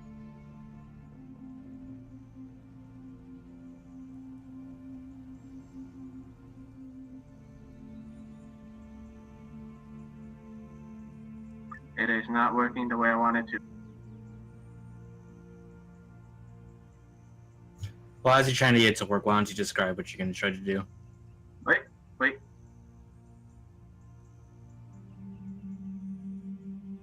Dang. Oh my Nice. god. 26 will put on a solid performance. Awesome. Alright, so Astor is going to start off with something to catch the audience's attention. It is going to be a bit more virtuosic, more flashy, a bit of a showcase, but not, just super out there. And this is going to be one without vocals. So Astor is just playing, kind of showing off the skill that he has on the lute. And that goes on for maybe 2 minutes. And then after that, he will actually play what Lilith requested. So he's going to start playing some, I would say it's in duple meter, whatever it is, that would be the dance for the common folk. And he's just going to make it as fun as he can possibly make it for people to dance and enjoy themselves. For the layman who doesn't understand musical terms, what the heck is duple meter? Oh, 1, 2, 1, 2, 1, 2. Yeah, so Thanks. it's that, and then if we ever say triple meter, it's kind of like the jig when you hear like the dun dun dun dun dun dun dun dun dun, that kind of thing. So it's a little more round, I guess you could say. But triple meter is a little stricter. Okay, so as Astor starts to play the song, Lilith walks over to Zarrius, grabs his hand, does not say anything, and pulls him out in front of Astor. And as he plays, she slowly, hopefully, gets him to dance with her. How does that work, Zarrius? Is Lilith trying to show me like specific like dance moves? What she does is she sort of slowly does the steps and then like under her breath says, "Come on, you are very quick. You are a very quick study with martial moves, so you should be able to pick this up rather quickly." And she snaps her fingers. "Come on." Sorry for you were like caveman there for a minute. Sorry. So, due to the fact that Zarrius has observed dances like this before, he can probably pick up on it pretty quickly due to the fact that he's seen it multiple times. And he sees Lilith do it, so he tries to copy it, but he's a little stiff. Well, Astor sees this, and thankfully he's not singing, so it's not going to mess up his vocals, but he does smile. As he sees that happen, though, he does kind of look around at the audience and tries to kind of pick up on how receptive they're being, kind of maybe interact with them a little bit, going a little closer, make eye contact with some people, flash them a very friendly smile, and he kind of just, as he's playing, he just wanders around a little bit, interacting with people, just having a good old time. Cool. Narroth. So you sort of stick out like a sore thumb, lack of a better way to put it. These are blue-skinned tieflings. They're significantly shorter than you are, but you start getting some of the attention of some of the youth. So you're thinking people from the ages of like 8 to 16, stuff like that. And they start approaching. Goes like, after the night goes on, after dinner, as they start to gain more confidence, goes, "What are you?" So at this point, Narroth is going to be a little taken aback at the abruptness of the question, but I mean, it's kids, right? So Narroth is going to kind of bend down to their position and say, "Well, I am part dragon." Dragon? Ugh. It's like your mother or father a dragon? Narroth kind of looks around. My father. Oh, was he cool? Did you like him? Narroth kind of chuckles. He was very fearsome, and in his life he amassed a lot of wealth, but I would not call him nice. No. He shakes his head and kind of laughs. What have you heard of dragons? That they fly, that they breathe things. Narroth nods. Yes. As you can see, some people here have chosen to take on an elemental power, let's say. They become like fire. They become like water. However, for us, we have no such choice. We are what our parents were. So and he says, kind of spouting a little bit of flames as he speaks, come from a great fire dragon. Oh, tell me, what's the coolest thing you have done? Narroth laughs. Coolest thing. He kind of looks around to see some other children coming near. Well, I think, yes. So, you have heard, of course, of Conrad. Yes, of course. He is the guy who made the fire islands from the lakes. Narroth nods. Yes, very good. The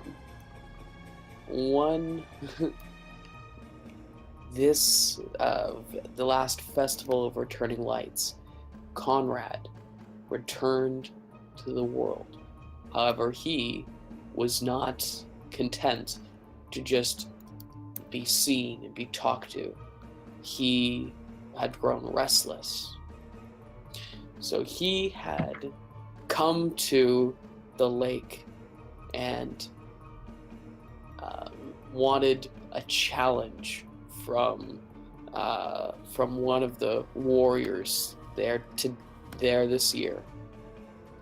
So I went to the middle of the lake and we battled back and forth. He was shooting fire and ice, and I was breathing fire and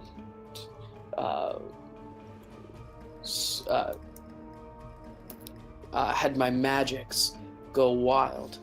And at this point, Narroth is going to kind of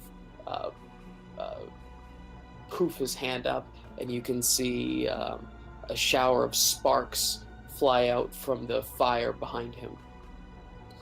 And at this, once he was finally satisfied, once he had finally had a good battle, he decided to go back into the lake, watching over all of you once again. You see. Tell me more. And I think we can sort of fade out of that scene. I guess for a little while you tell them more stories. Yeah, so I'll tell them more stories, variations on truth stories. Probably tell them a little bit more about the Shadowfell.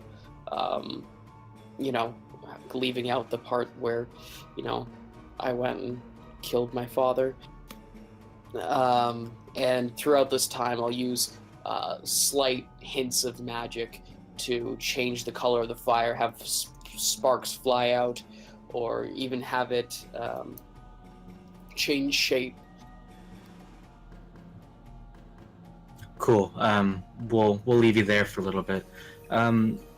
As the music is playing, I think Bryn, Wanders, and Jubilation start heading to the food line where they see Cage and Iskrim serving, and they're having this conversation. It's like, yeah, so you wander, you say. What's the coolest place you've been to?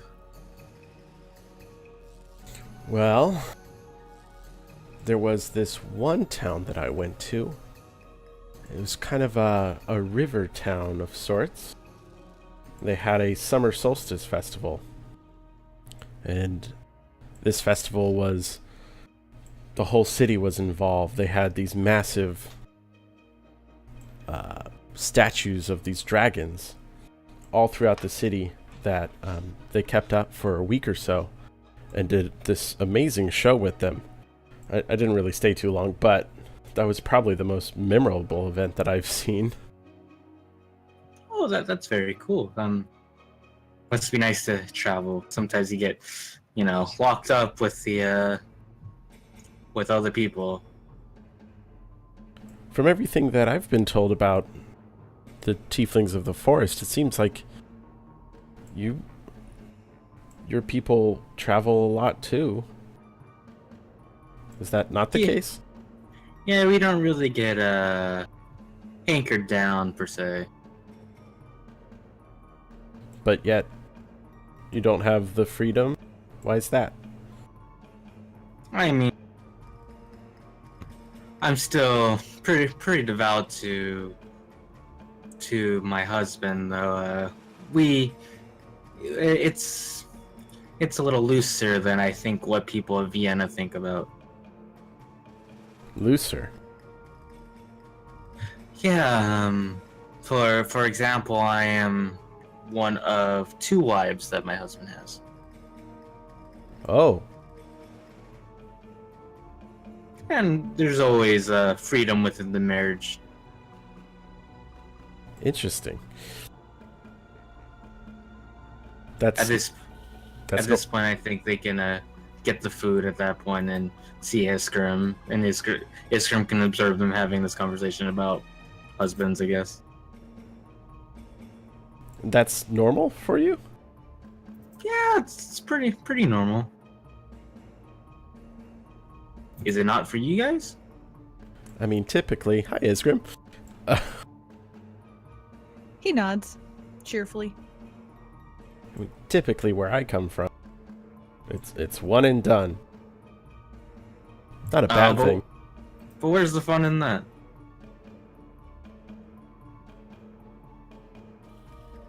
I guess the idea is that once you devote to someone, you stick it through. mean, we're all devoted to each other. It's just not in the we're just not devoted to one, I guess. Never really thought about that much, but it's certainly an interesting perspective. Oh, I mean, yeah, it's what we do. I don't know anything different, I guess. Yeah, that makes sense. So, where's the coolest place you've been to? Yeah, and we'll pause there, and she'll tell you a little bit about the forest, probably. Bryn is listening intently about the forest. Mostly, it's like, if you go this way, you can get these herbs, and here you can find these kind of animals, and not really It's still any like definitive. sure. It's still very Bryn is very interested in hearing what she has to say about traveling in the forest. Okay. Perfect. Iskrim, the food is done being served. Would you like to do anything else? Probably go and maybe definitely look at the fire. Maybe if he hears a song that he sees the dance steps are simple, he might actually join in the dancing a little bit. Astor definitely smiles when he sees that. Does Lilith see this? Probably. So as Lilith sees that he attempts the dance, she approaches him and says, "Would you like to dance?" I would indeed. And he extends his hands. so she says, "Lead the way." So he knows a fairly simple dance from his clan, but it is still has sort of an elegance to it. So he actually attempts to teach it to Lilith. She follows along. I'm assuming she can pick it up quick because, I mean, she did go to a lot of galas when she was younger. Oh yeah, that's fair. So yeah, Iskrim and Lilith, they're dancing. They're doing pretty well. I think, Astor can finish his set, and the two violin players start coming back in with their rather rambunctious gypsy Romanian style music. Makes sense. Now there's only one more person I have to get to dance with me.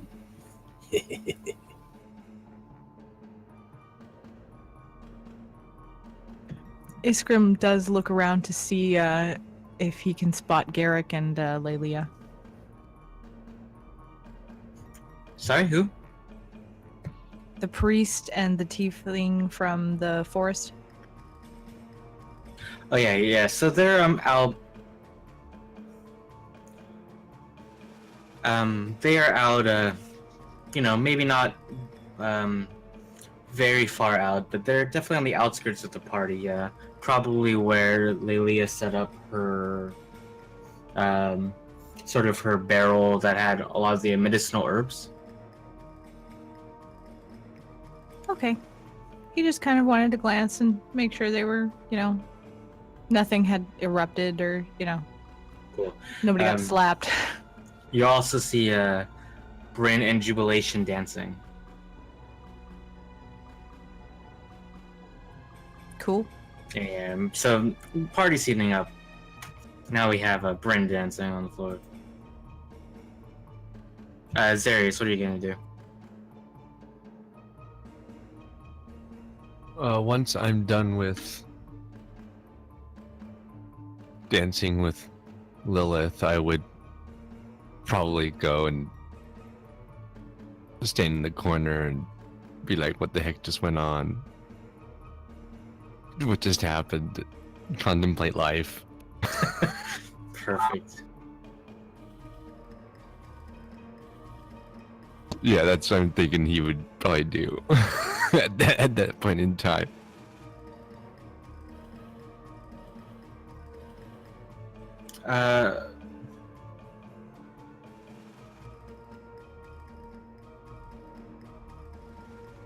So,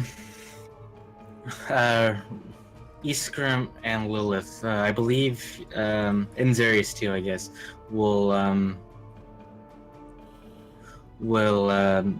sort of get a good idea because they're pretty perceptive, and they see a couple things. They see Garrick leading Lelia off to the direction of the church.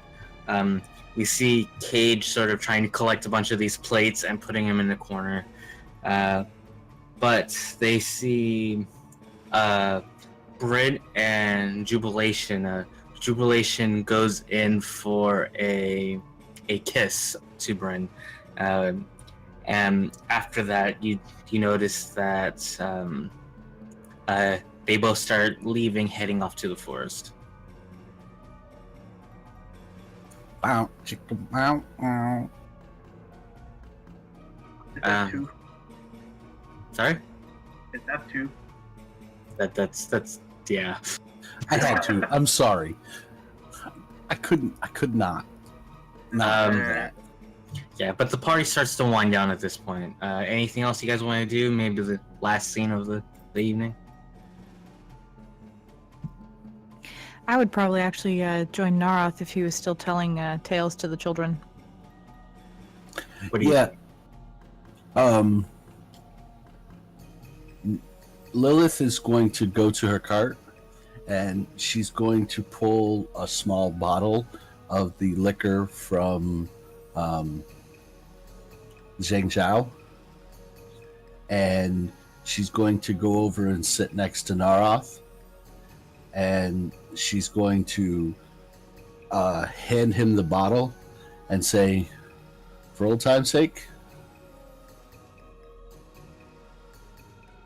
At this point, Narroth will probably take it and take a drink, but he's probably actually having a lot of fun talking with these kids, so he's going to keep going. What Astor does at this point is he goes to the refreshment table, gets a drink or two, walks over to where the storytelling is, and actually sits behind the kids. A drink in each hand. Yeah. Okay. Let's go to Bryn. So Jubilation and Bryn Wanderers are heading towards the forest, and just like, yeah, this is the forest. This is where I live. It's really beautiful. Is it when we were over by Lake Lacrum, we noticed that we felt that the forest was almost older than time itself. Is it the same here? It's an interesting way to describe it, but maybe even more so. And people tell us you guys know the secrets of the way in the forest. I mean, what gets you into the forest is really just a respect and reverence of it. You just have to show humility would be the best way to say it. The forest doesn't allow anyone to go in. The person has to admit that they want to know ill will in their core, I think would be the best way to say it. Like, we don't chop down wood, we only collect the dead wood that's fallen to the ground. We don't harm the animals any sort of way. We, yeah, I don't know how else to describe it besides that. It's unusual to explain it because I was born into it. Right. So she'll walk over to the tree line basically and go, like this. Hi, forest. I promise not to hurt you. He's like, yeah, and then you just sort of walk in. Bryn will try walking in then. So it is almost like you kind of see a path suddenly appear into the forest. like a trail of some sort, something that clearly wasn't there before. Bryn is gonna like jump up and down and be like, I did it, and like run over and hug her. Yes, would you like to, well, would you like me to, show you around the forest, and then maybe we can, you know, stay for the night? Stay for the night. Oh yes, there are plenty of places in the forest to, sleep. Right.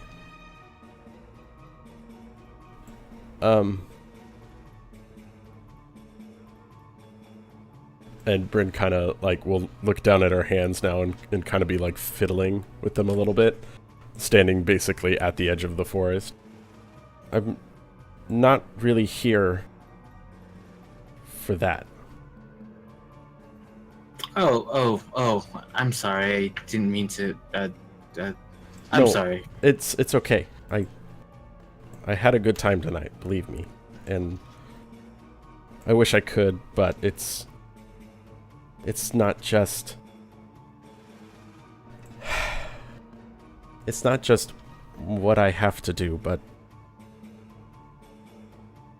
who I am. Look, it's nothing against you. It's just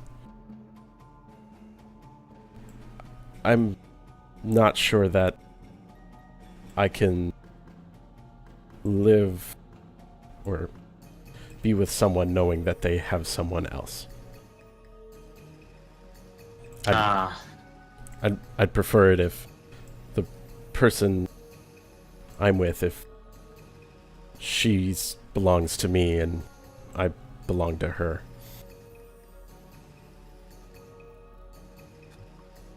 I see. I didn't realize. I see. Well, it was fun, Bryn Wanders. It was. Go back to your husband. I'm sure you make him very happy. And she kind of gives a little smile. No, I'm sure someone does. And she'll pull her into a hug. It was good meeting you, Juby. Of course. Well, if you're still around in the next bonfire, I will maybe bring my husband along.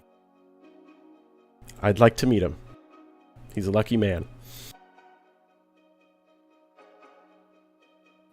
End scene?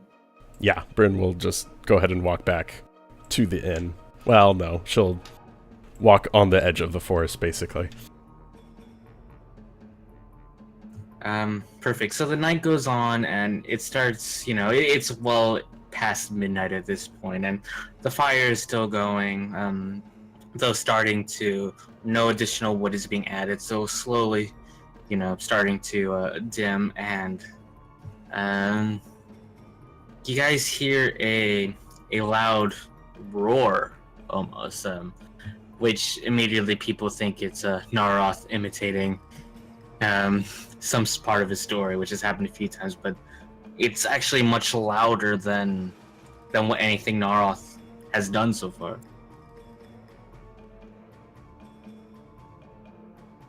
Astor is going to immediately stand up and try and figure out where the roar came from. Perception?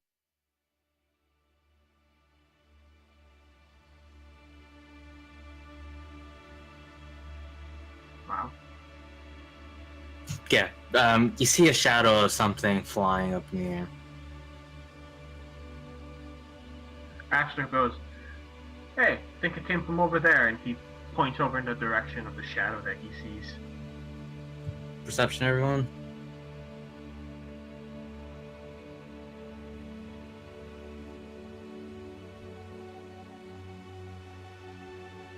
Yes. Is that a 0? Maybe. It's only fair. Narroth is just really in the middle of his story. Yep. Bryn as well. Oh, okay. My perception was awesome. It's the Yeah, 13. 20 and a 19, man. Yeah, so you guys start to see this large figure. This wingspan is bigger than anything you've ever seen. So we can't get quite a clear look at it just based off the distance, but this thing is huge. And eventually you hear the sound of horns in the sense of like alpine horns or something like that. Like a war horn? Be a good way to describe it. At this point, Narroth is going to at least see Astor, who's reacting at the event, and he's going to look to the children and say, all right, now you have heard about some of the dragons, right? Go ahead and get back with the people you came with. Might be a little safer that way. Iskrim will actually take his shield from his back because he's learned not to go to things without his shield and pickaxe. And so he'll grab his shield and prep that and get his axe out as well as soon as he hears these horns. Yeah, Lilith, as soon as she sees the big winged creature, she runs over to her cart, grabs her shield off the cart, and shrinks the cart and puts it in her pocket.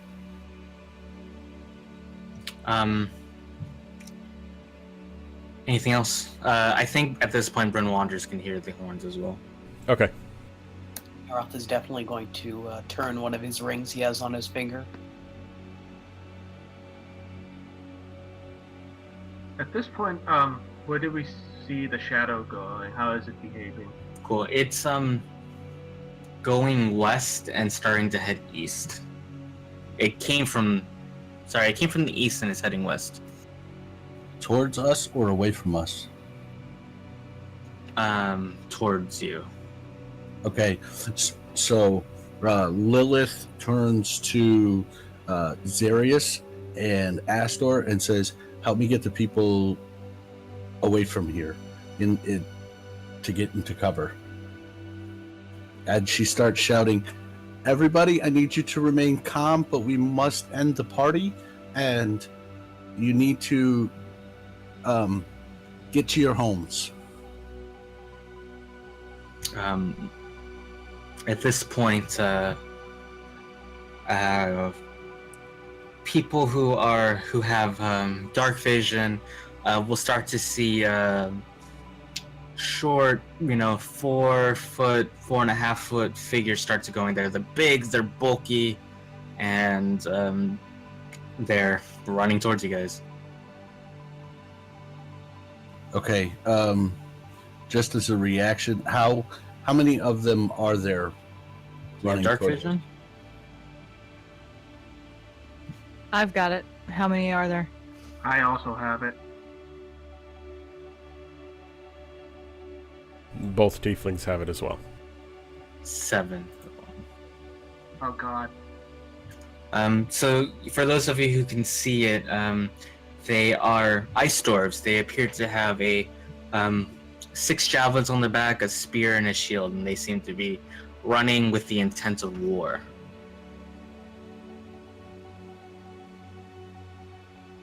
Oh boy. Okay, so do I get one more reaction or one more action before I'm assuming we're going into initiative? Yeah, you can something that targets yourself or a party member. Okay, that's all I wanted to do. Can we all do that or just her?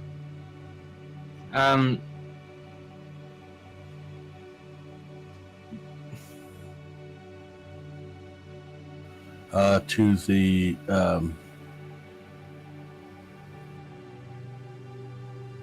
to myself, Isgrim, and Narroth, because we're right here.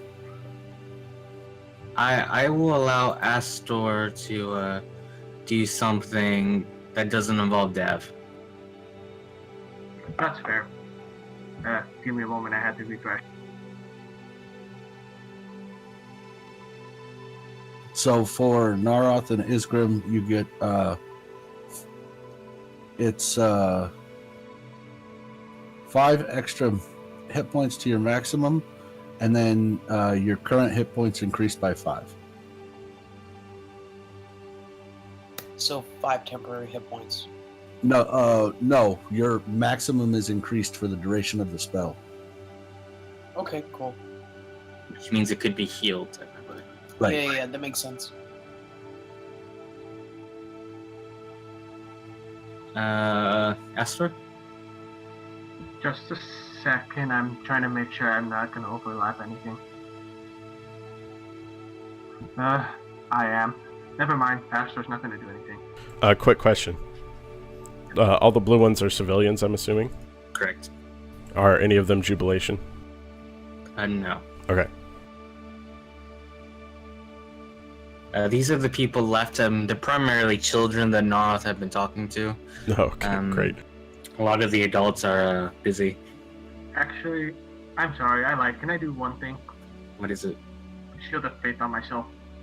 Cool. Roll for initiative.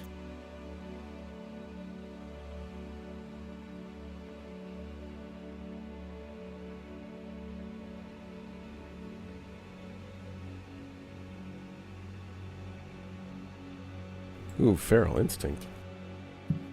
Yeah, so my roll was Nice. the 11. Jesus.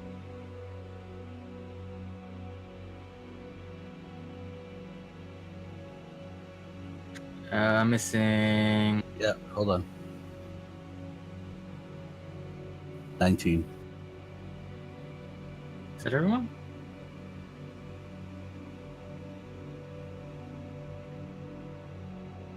Yes, I think so. Astor, what's your dex? 14.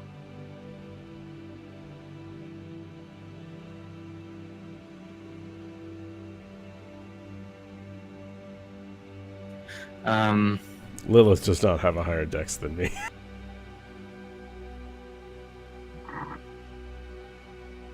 No, mine's a 14. Yeah. My wisdom is probably higher than your dex, though. Possibly, yeah. That's okay. I have 8 more ability score improvements on the way. Yeah, fighters are ridiculous. So this one, who's first on the initiative order,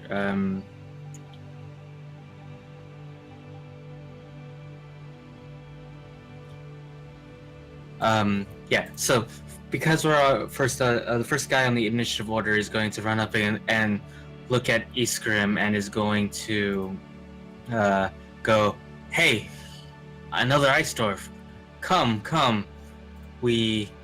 We kill under the name of Trident Maelstrom." You said he ran up to me. Does that mean I have an opportunity attack? He runs up, not next to you, and says that. I respond, Trident is a false leader. Turn from your ways now, or we shall kill you. Astor. Astor hears this scream. You know what? Never mind. Astor's just going to bid for Dab, wherever she might be, and start wielding his traditional short sword with a shield. Use a bonus action to activate Blade Song, and he's going to go up this way. And he's going to give one attack on each sword. I don't see numbers, but I'll do the one to his right first. Sure. Yeah. No numbers, sir.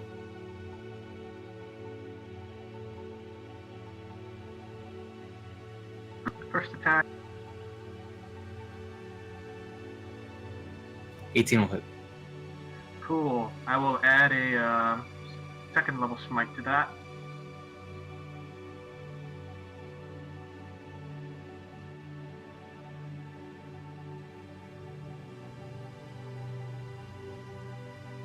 And then he's going to... You know what? Change his mind. Attack the same guy a second time.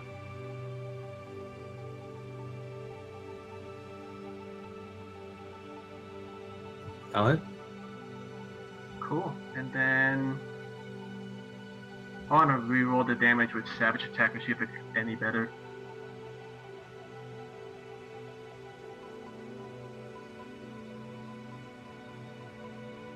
I'll take the first one. And and then, no, I'm also going to attach another second level smite. 19 for that one. Bloodied. Oh. Bryn wanders. Okay, Bryn is going to shout. So these are mostly kids, you said? Civilian kids, yes. Okay. She's going to shout to the kid. Everybody get into the forest. It'll let you in. And then she'll move there. And she is going to attempt to do a this trick shot on this guy down here. Sorry, where? This guy. Yeah, that Perfect. one. With her lever action. 25 will hit. Okay, so he's knocked prone, and he takes that damage.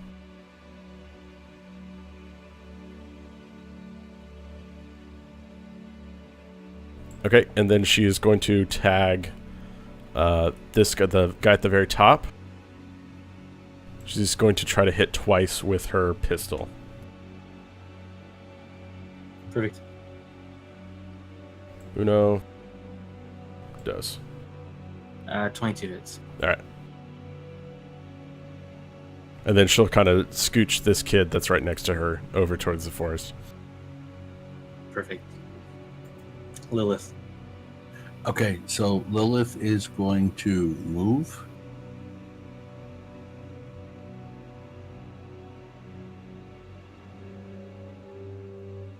I believe that's 35, 10, 15, 20, 25, 30, yep. And she's going to look to Isgrim and say, Bad Ice Dwarfs? He nods. Yes, very bad. Okay, and then she's going to reach over and say, Don't be alarmed. And she's going to touch Isgrim's weapons.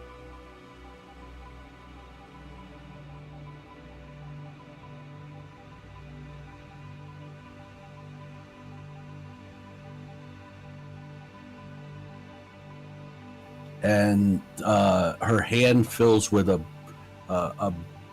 blue glow, and as her hand touches his pick, the pick starts to glow with a bright light, and she says, "It will do more damage to these guys," and she turns and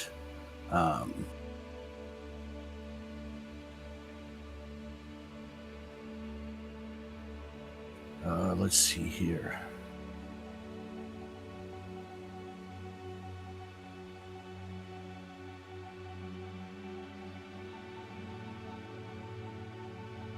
That's it.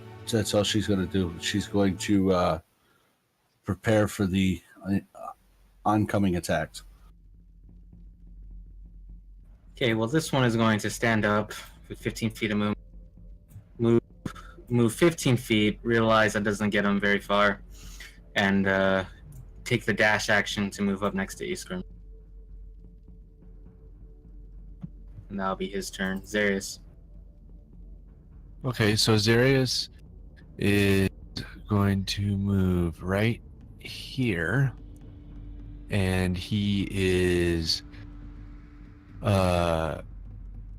going to murmur some gibberish, and all of a sudden he's going to jump in the air and pound down on the earth and cast Rumbling Badger.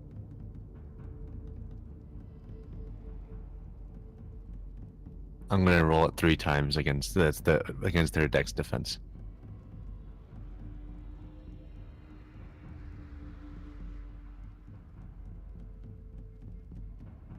Cool. That one misses.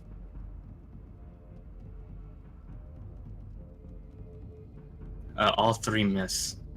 Okay. Is that half damage? It does create difficult terrain, though. Yes.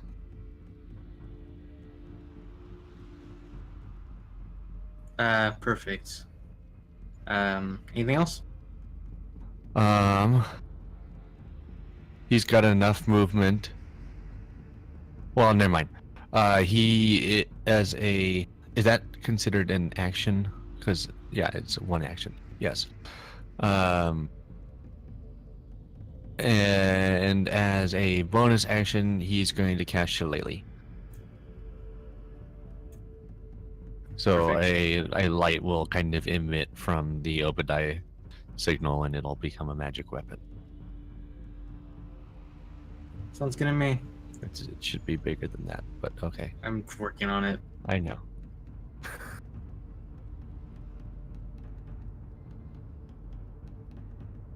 I'll fix that in a second.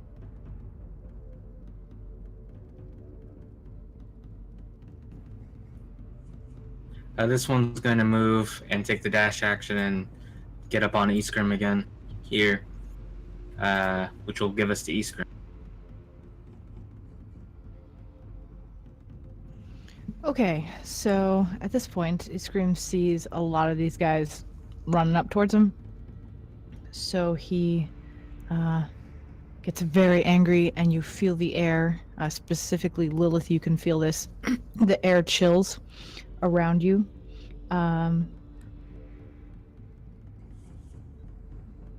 And he is going to go ahead and basically rage. And so what you're feeling is his aura that is surrounding him. And then he's going to attack this one that just ran up to him with his pickaxe.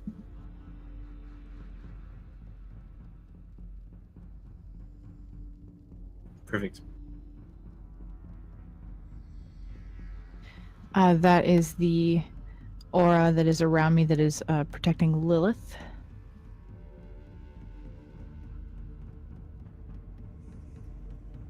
Perfect. And I also have a second attack, so I went ahead and attacked twice. To each of the damages, if they hit, add 3. And add your 2d8 radiant damage. Correct. Which one did you want to hit? I'm sorry.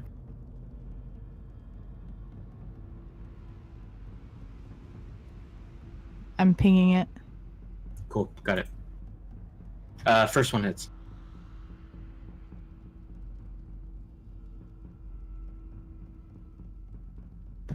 So the first one does a grand total of 18 damage. Cool.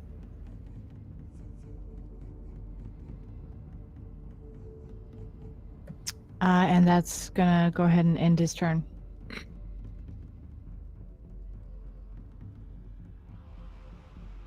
Cool. This guy's gonna move up to Zarrius and start swinging. Alright, he's gonna take 2 attacks. And then he'll take his 3rd attack to do something else. The third one hits. The other 2 missed. So they get your strength defense. Oh, that. Ball Hold thing. on. So you'll take 7 damage, you're knocked prone. Okay, yeah, that hits, and yeah. The shield bashes against strength defense. Is that what you Yes. said? Okay, yeah, that's okay. So you said 9. Correct? 7, sorry. Okay. And then this one's gonna go up on Astor and get the flank and do the same thing.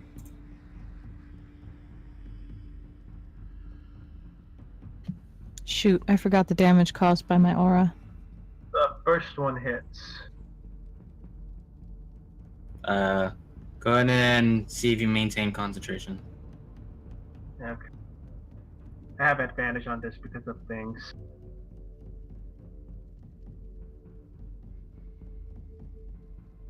Cool. So you take 13. Cool.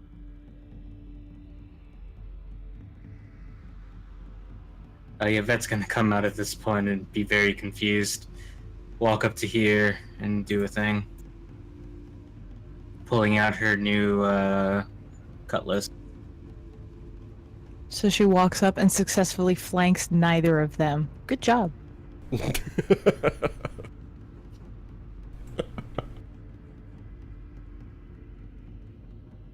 Doesn't matter. She misses. Doesn't hit it either. Jeez.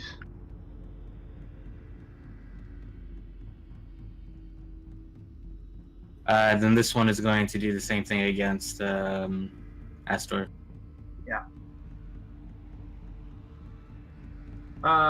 He has advantage, right? Correct. Okay, so the last shield bash hits. Against your strength defense? Yeah, that gets me. Cool. You take 7 damage, you're prone, make a concentration, and then let's go. 23. Got it. Narroth.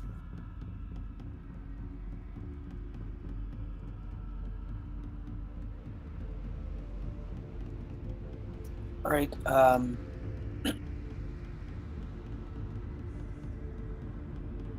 Narroth is going to go ahead and cast Ice Storm, but he's going to bend that element into fire, and he's going to cast that basically on Astor. Doing what? Casting Ice Storm bent into fire damage. Perfect.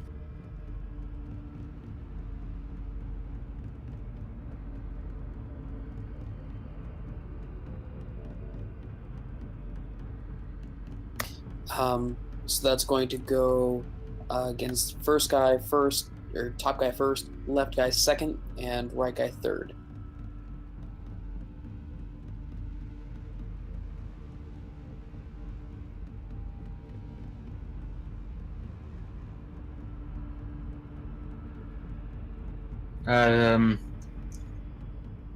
The last one misses. Okay. So he takes half damage? Against a dex defense? Yes. Wow, I got some high dex. Perfect. And how much? Astor, you are healed for the first amount. 13, okay. As a bonus action, Narroth is going to use Stone Aegis on Astor. Dang. I'll take And it. that's his turn.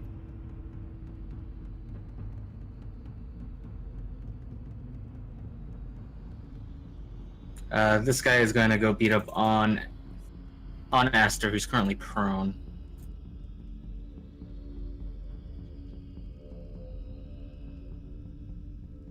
I'll miss. 23 misses? Oh, yeah. You're prone, so he has advantage. Yep, still misses. 23 misses? Yep. Alright. Shield of Faith plus Stone Aegis. Well, He it's, just doesn't. Stone it's Aegis.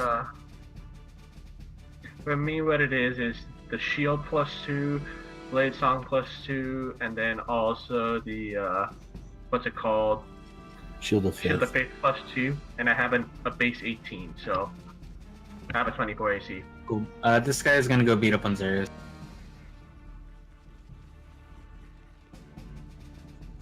Oh. 24, 16, and 19.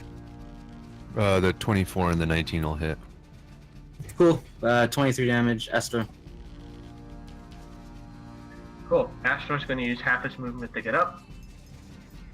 And he's going to wail on the same ice dwarf again, attacking him twice.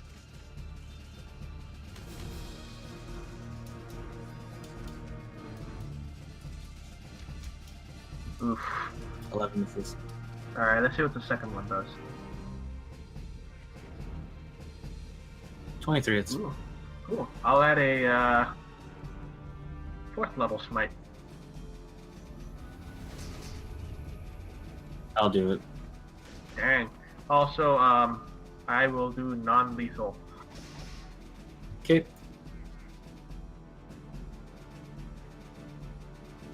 Want to describe the kill? Sure, so the way it works is Astor's going to, as he's getting up, he's going to swing from bottom diagonal left to top diagonal right, and then after he hits, he's going to miss, and then what happens is he's going to essentially, switch the grip, if we will, and he's going to slash back down, actually hitting the dwarf with the back of the sword, or the flat side of his sword, because it's a long sword, short sword, and it'll still ignite with the bright light of Divine Smite and just knock the dwarf unconscious. Perfect. Bryn wanders. Oh, is that the end of your turn? Yes. Well, Astor also says, don't kill any of them if you can help it. Now it's the end of his turn. Bryn. Have the civilians moved at all? Probably at initiative 0. I forgot. Something like that. Okay, the one at the bottom's a little slow. We are going to we are going to do a torso trick shot on this guy on top of Astor. Right here. Got it. Ooh. 14 wounds. Alright. In that case, she'll take out her pistol and just try to shoot the guy twice. So, stows the rifle, 2 shots with the pistol. Same guy? Same guy. Well, one of those hit. Yeah. And the turn. And she's gonna move right here. Just in case. Got it. Lilith. Okay, so Lilith is going to move here. And then she is going to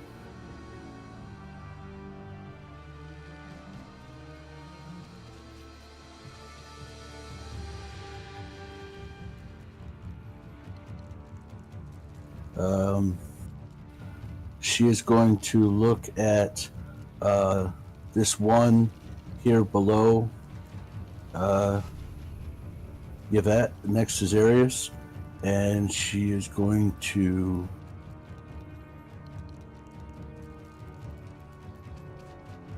oh no, I wouldn't do that because I know that's a concentration spell. Never mind, my bad, sorry.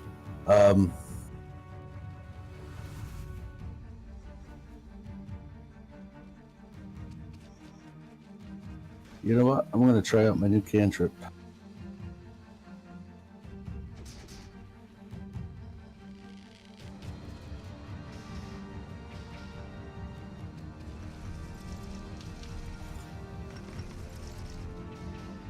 And do I have advantage on that because I'm flanking? No, you do not, because it targets a saving throw. The static defense. Okay. But you can roll again on the second one. Oh, yeah.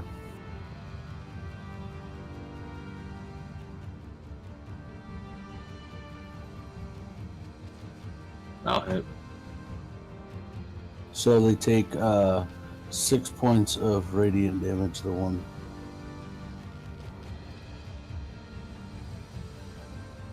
Perfect. And this one's going to go beat up on Iskram because of dwarf rivalry. Which one? The one that's going. I know, but which one is it? The Is bottom it one. the one next to me The bottom or the one. bottom one? The bottom one. Okay. I accidentally rolled the shield bash twice, but 26, 14, and 12. Iskrim.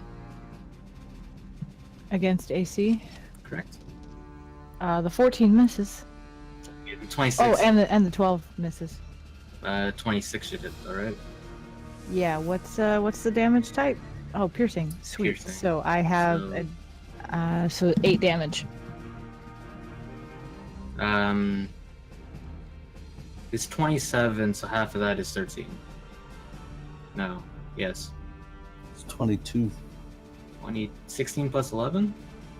Oh, Remember you're doing it that way? For enemies, yes. Okay. So it's 13 damage, Iskrim. Cool. That gives us to Zarrius. Okay. Just add a character really quick. So it's 1 key point to disengage. Is that correct? As a bonus action, correct? As a bonus action, perfect. Cool. As a bonus action, I'd like to disengage. Okay. Spend a key point and disengage, and You are prone. I know. So I'll be able to move here due to difficult terrain. And I would like to place a Mote of the Sun onto the battlefield. Right here. Where I was standing. And that is against their dex defense. I don't know what does it do damage when I cast it, or is it just at the end of their turn? I believe it's on the end of the turn. Cool. So that's there. Okay. This one who's right next to Iskrim is also going to start bashing on him. Okay, I'm going to use my reaction. I'm going to use Shield of the Faithful. Whenever a target attacks somebody within 5 feet that's 5 feet of me, I can impose disadvantage on their attack roll. On all of them? No, I can. No, if they're within 5 feet of me, I can use it once as a reaction. Okay. So I'm Perfect. imposing disadvantage on him. First one. First attack. Well, hold on. I'll let you.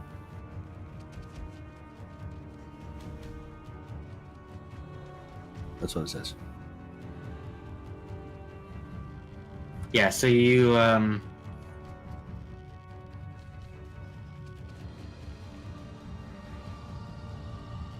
yeah, I think that's only for one attack. Okay, that's fine.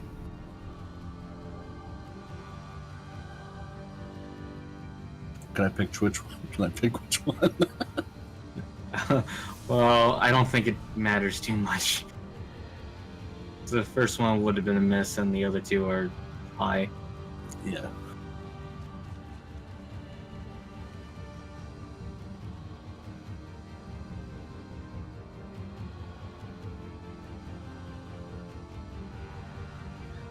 Perfect. So, Iskrim, you will take 31 damage total, so you cut that in half, it's 15.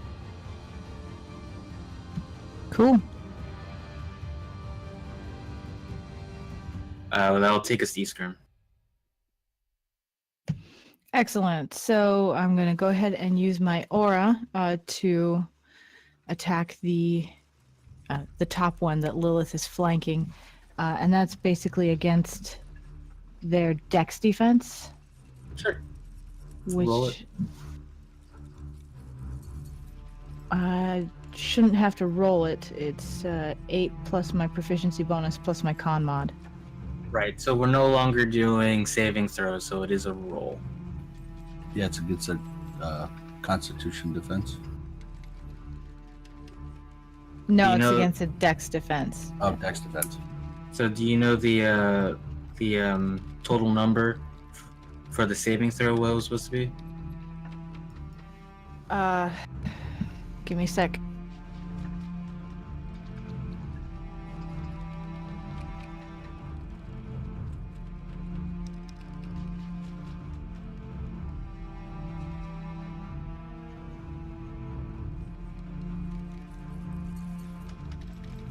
It would have been 15. Cool. So roll +7 against their dex. So d20 + 7.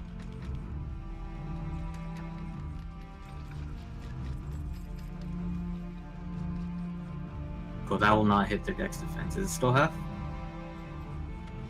Yes. Roll it.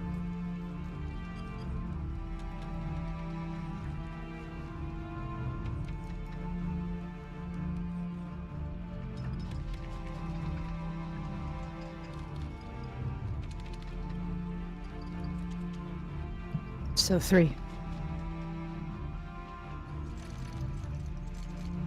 Perfect. And then normal attacks? Yep. Still going to attack the guy that Lilith is now flanking for me.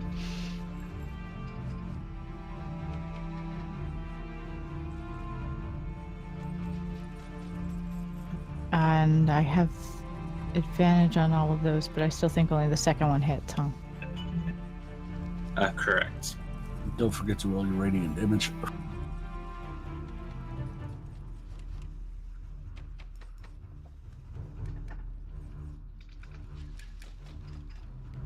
Nice, bloody. Cool. Excellent. And I got that +3 as well. Thanks.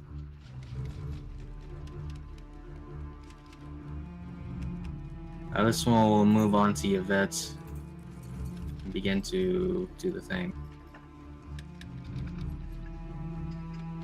God damn, you're rolling good, Chris. And I'll She- calculate. She takes half too. Cool. I'll calculate that in a second. I'm going to move this one next to Astor and do the same thing. Not the show. I'm guessing I'll miss. They do.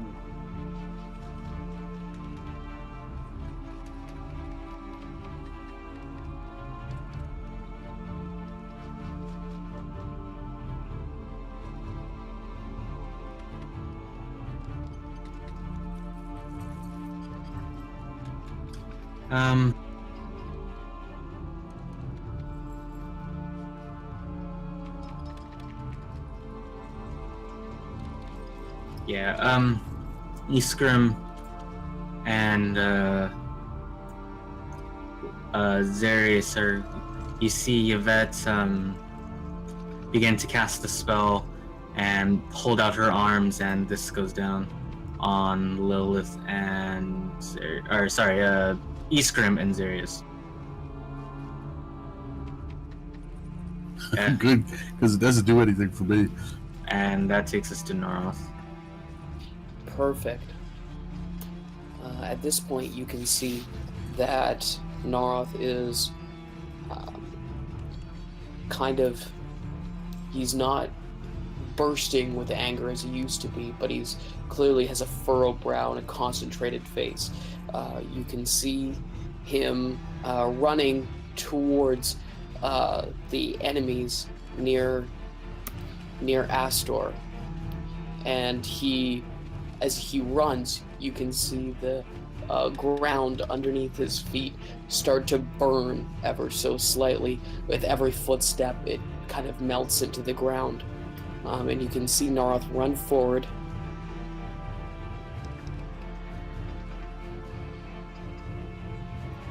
About 25 feet over here. And as a bonus action, he's going to use the power of his ring to do a flame jump spell. That's going to burst him forward, and then the guy who's standing next to Narroth at the beginning is going to not have a great day. I'm going to attack his dexterity defense. Perfect. 15. That misses. Okay, then he takes half of this damage.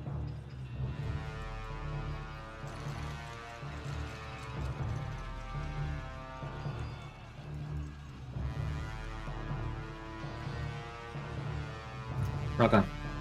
Alright, that's going to propel him forward quite a ways. and from here, he's going to turn to the long line of enemies before him, take a deep breath, and exhale a cone of fire, which is going to be the twisted cone of cold. Cool. Roll it.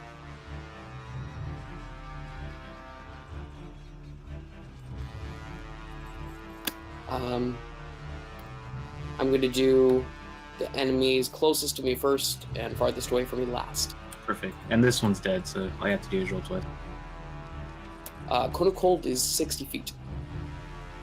It hits everybody.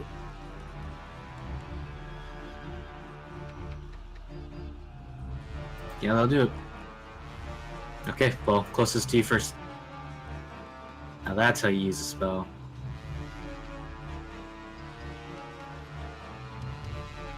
Nice. First one hits. Yeesh. I saw 55. Dude. And those within are also healed. 18. Okay.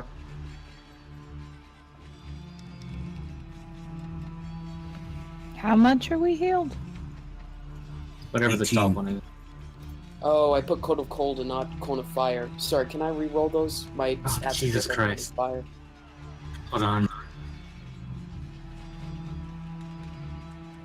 Well, what The is it? attack is different too. Do you mind if I just re-roll all Well, of them? I have to add health that I already detracted. Sorry, hold on. Okay, sorry.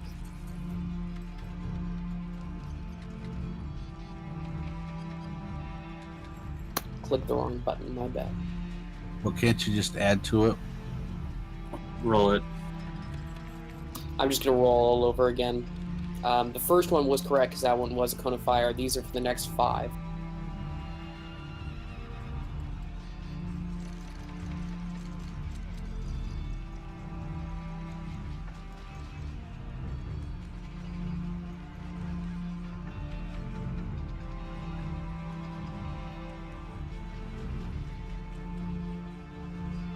And if they would have had resistance, they don't for me.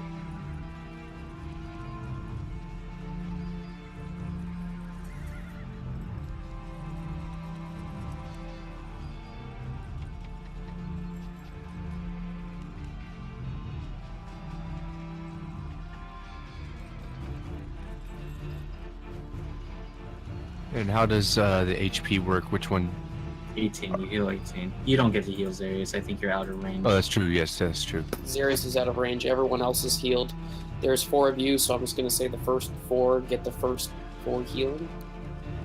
It's just 18 universal. We'll just do it that way. Okay. Because remember, we're only rolling damage. Okay.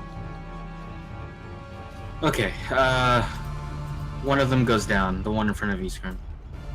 I think all of them are... I missed one. All of them but one is bloated. Okay, for the one who died, I am intending this to be as non-lethal as physically possible. Sure, so he's just burning. Exactly. It's a nice, happy story. Cool. Astor is going to, Astor is going to take the flank against this guy, and no, I think at this point, Narroth, this guy's going to run at Narroth and try to attack him, so Astor can get attack of opportunity. Okay.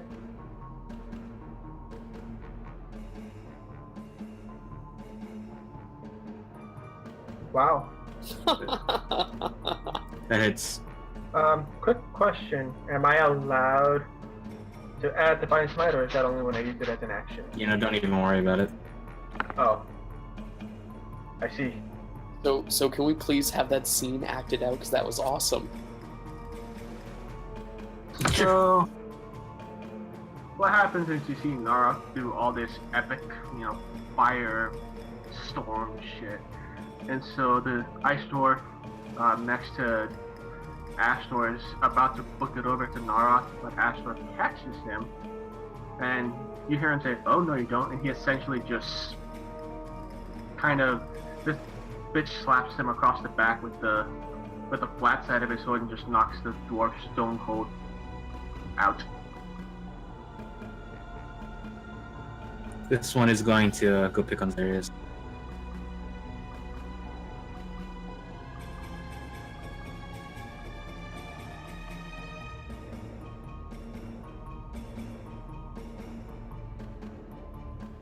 The second one hits, yeah. Yeah, so you'll take 12 damage, but he is in the fire thing if you want to go ahead and roll it. Yeah, hold on 1 second.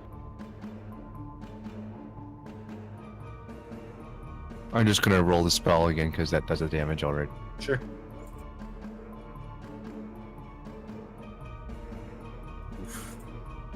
Oh. Bloodied. Astor. Oh, right. That was just a reaction.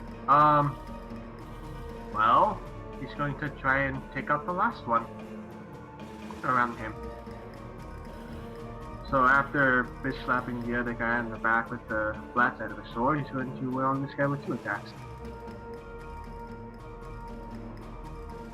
I'll suppose that misses. Mm-hmm. Awesome. Yep. And no, that's it. He's done. Bryn. Alright, Bryn is going to try and get the guy next to Zarrius with her rifle. Oh. Oh, jeez. Wow. Non-lethal, I'm guessing?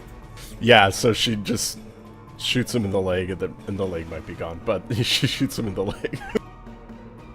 Jeez. And it sweeps out from under him, in the very least.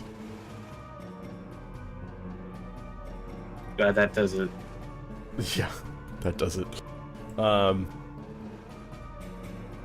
She still has 2 attacks, so...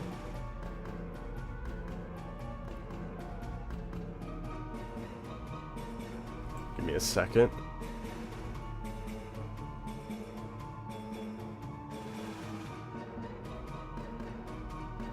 She is going to try and she'll move first.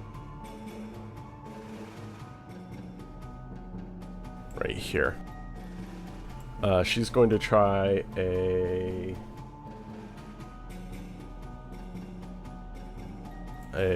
headshot on the person behind Yvette. Okay. This is against Con.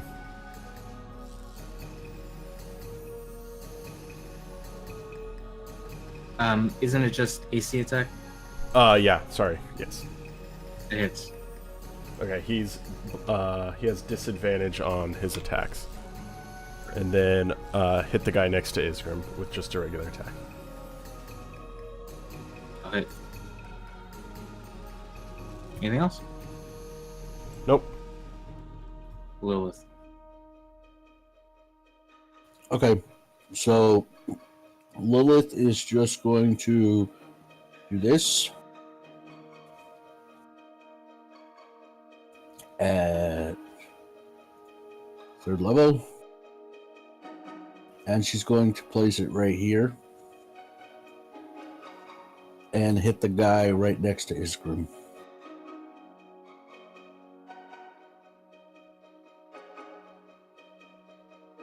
Then she is going to move here. And as she's moving, she's going to draw her rod.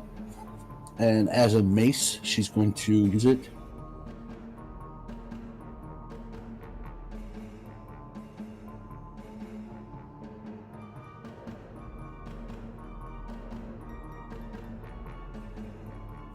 $16 will miss. Yeah. End of turn? Bonus action, actually move, yeah. Cool. Iskra, remember that your AC is +2 because of haste. Yeah. As I beat you up. Okay.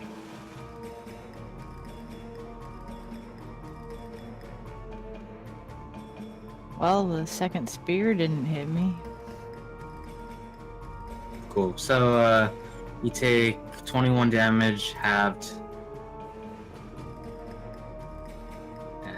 Oh, you are probably knocked prone. What's your strength defense?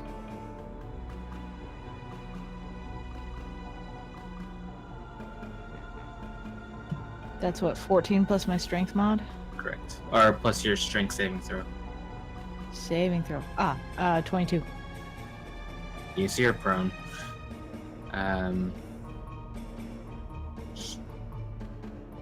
Zarrius, remember you are hasted. Yes, I understand that. So let me calculate movement.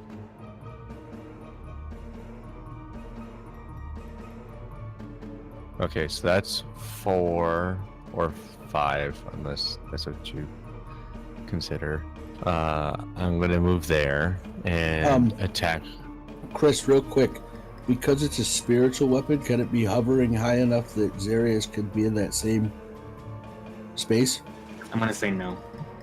Okay.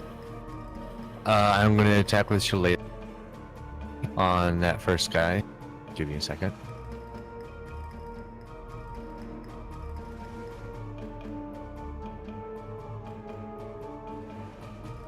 Describe it. Non-lethal. Because yeah, I do non-lethal. So you see Zarrius, he has kind of a rounded end to his staff, round pointy end, and he takes it, he kind of does a twirl with it as he's running up to him, and kind of just does a little bash on the head and knocks him out. Perfect. And then proceed to run around. Wait a minute. Hold on. Calculating movement. Remember, your speed's doubled, so Yep. I'm sure you're fine. Yeah, I'll be fine, but I'm trying to hit all 3 that are still alive.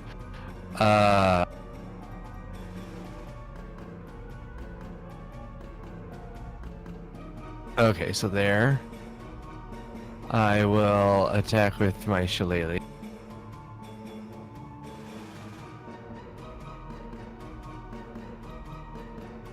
$17 hit. 17 will miss. Okay. And I will attack one more time with shillelagh. Got it.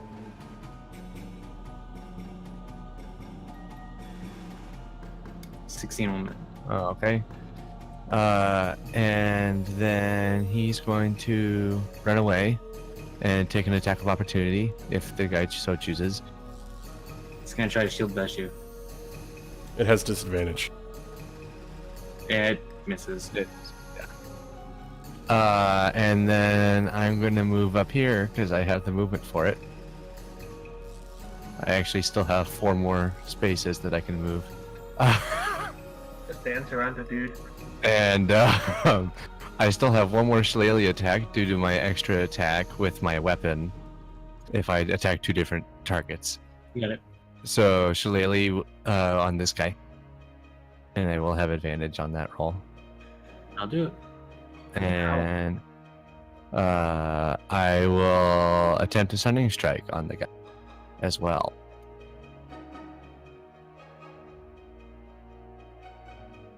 So that's against con. I'll do it. And, I don't know what his defense is, but I'm sure it's not that. And then as a bonus action, I will move my Mode of the Sun right here and bash the guy right here. So you won't have the movement to go around everyone.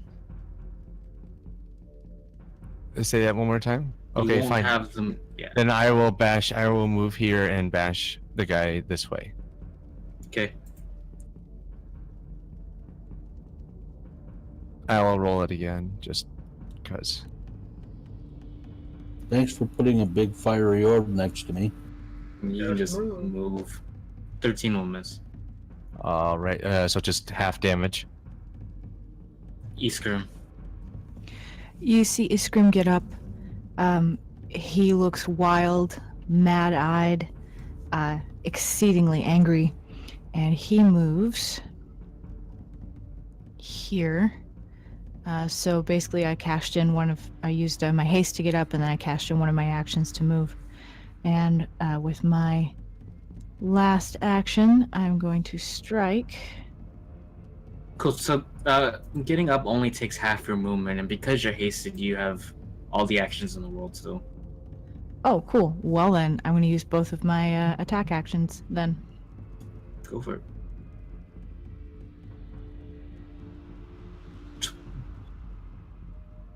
+19 will hit.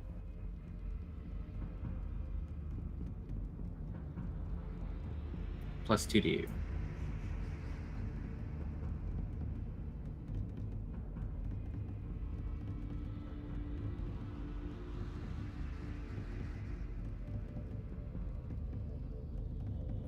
Describe it. Nice. So he comes up, and he is basically furiously charging. There is no reason left behind his eyes. He looks like a maddened animal, and while everybody else has been very careful to make sure that these kills are not, or these hits are non-lethal, there is none of that carefulness in Iskrim, and he raises his pickaxe above the dwarf's head and he plunges it straight down through his scalp. Perfect. Nice. Ugh. And this one is stunned, but he's going to try to surrender, depending on what you guys want to do. So we'll take it out of initiative. Can we tell that he's surrendering? Yeah, I'll give it to him. Drops his weapons and stuff. Yeah. I would like to do something, but you can do the discerning thing after, for. If anybody wants to do anything. Narroth is definitely going to do something. He's going to go right up to him, and he's going to smack him with the staff and knock him unconscious. That works. Anything else? Bryn's gonna go up to the guy whose leg she blew off. And she's taking bullets out. With her tinker's tool, she's actually pulling the bullet part out of the shell and then placing the gunpowder in the wound. And then she's gonna call Narroth over. Narroth. I don't like where this is going. I know what's happening. Narroth knows So- exactly what's happening. So does Lilith because she's proficient in medicine. So she's gonna walk over and ignite her sword and say, "Here." Alright, and then, yeah, just ignite the gunpowder to cauterize the wound. Yep, Narroth is very familiar with this medicine. And this is good time to fade the blood. Alright.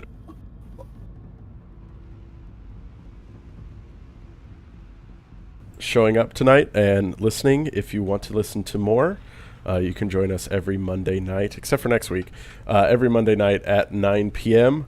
We will be live doing this campaign, so please join us there. Also, if you miss a week, that's okay. We do it Wednesdays nights at 5 p.m. We have a rebroadcast, so just in case you miss it or you can't stay up late enough, you can catch it again on Wednesday night. Of course, you can also find past episodes down in the links below over to our YouTube channel. All the past episodes will be available there for you to watch. If you enjoyed, please tell some of your friends. We'd love to see more people here interacting with us every week. So thank you so much for coming with us on this journey tonight, and we will see you next time.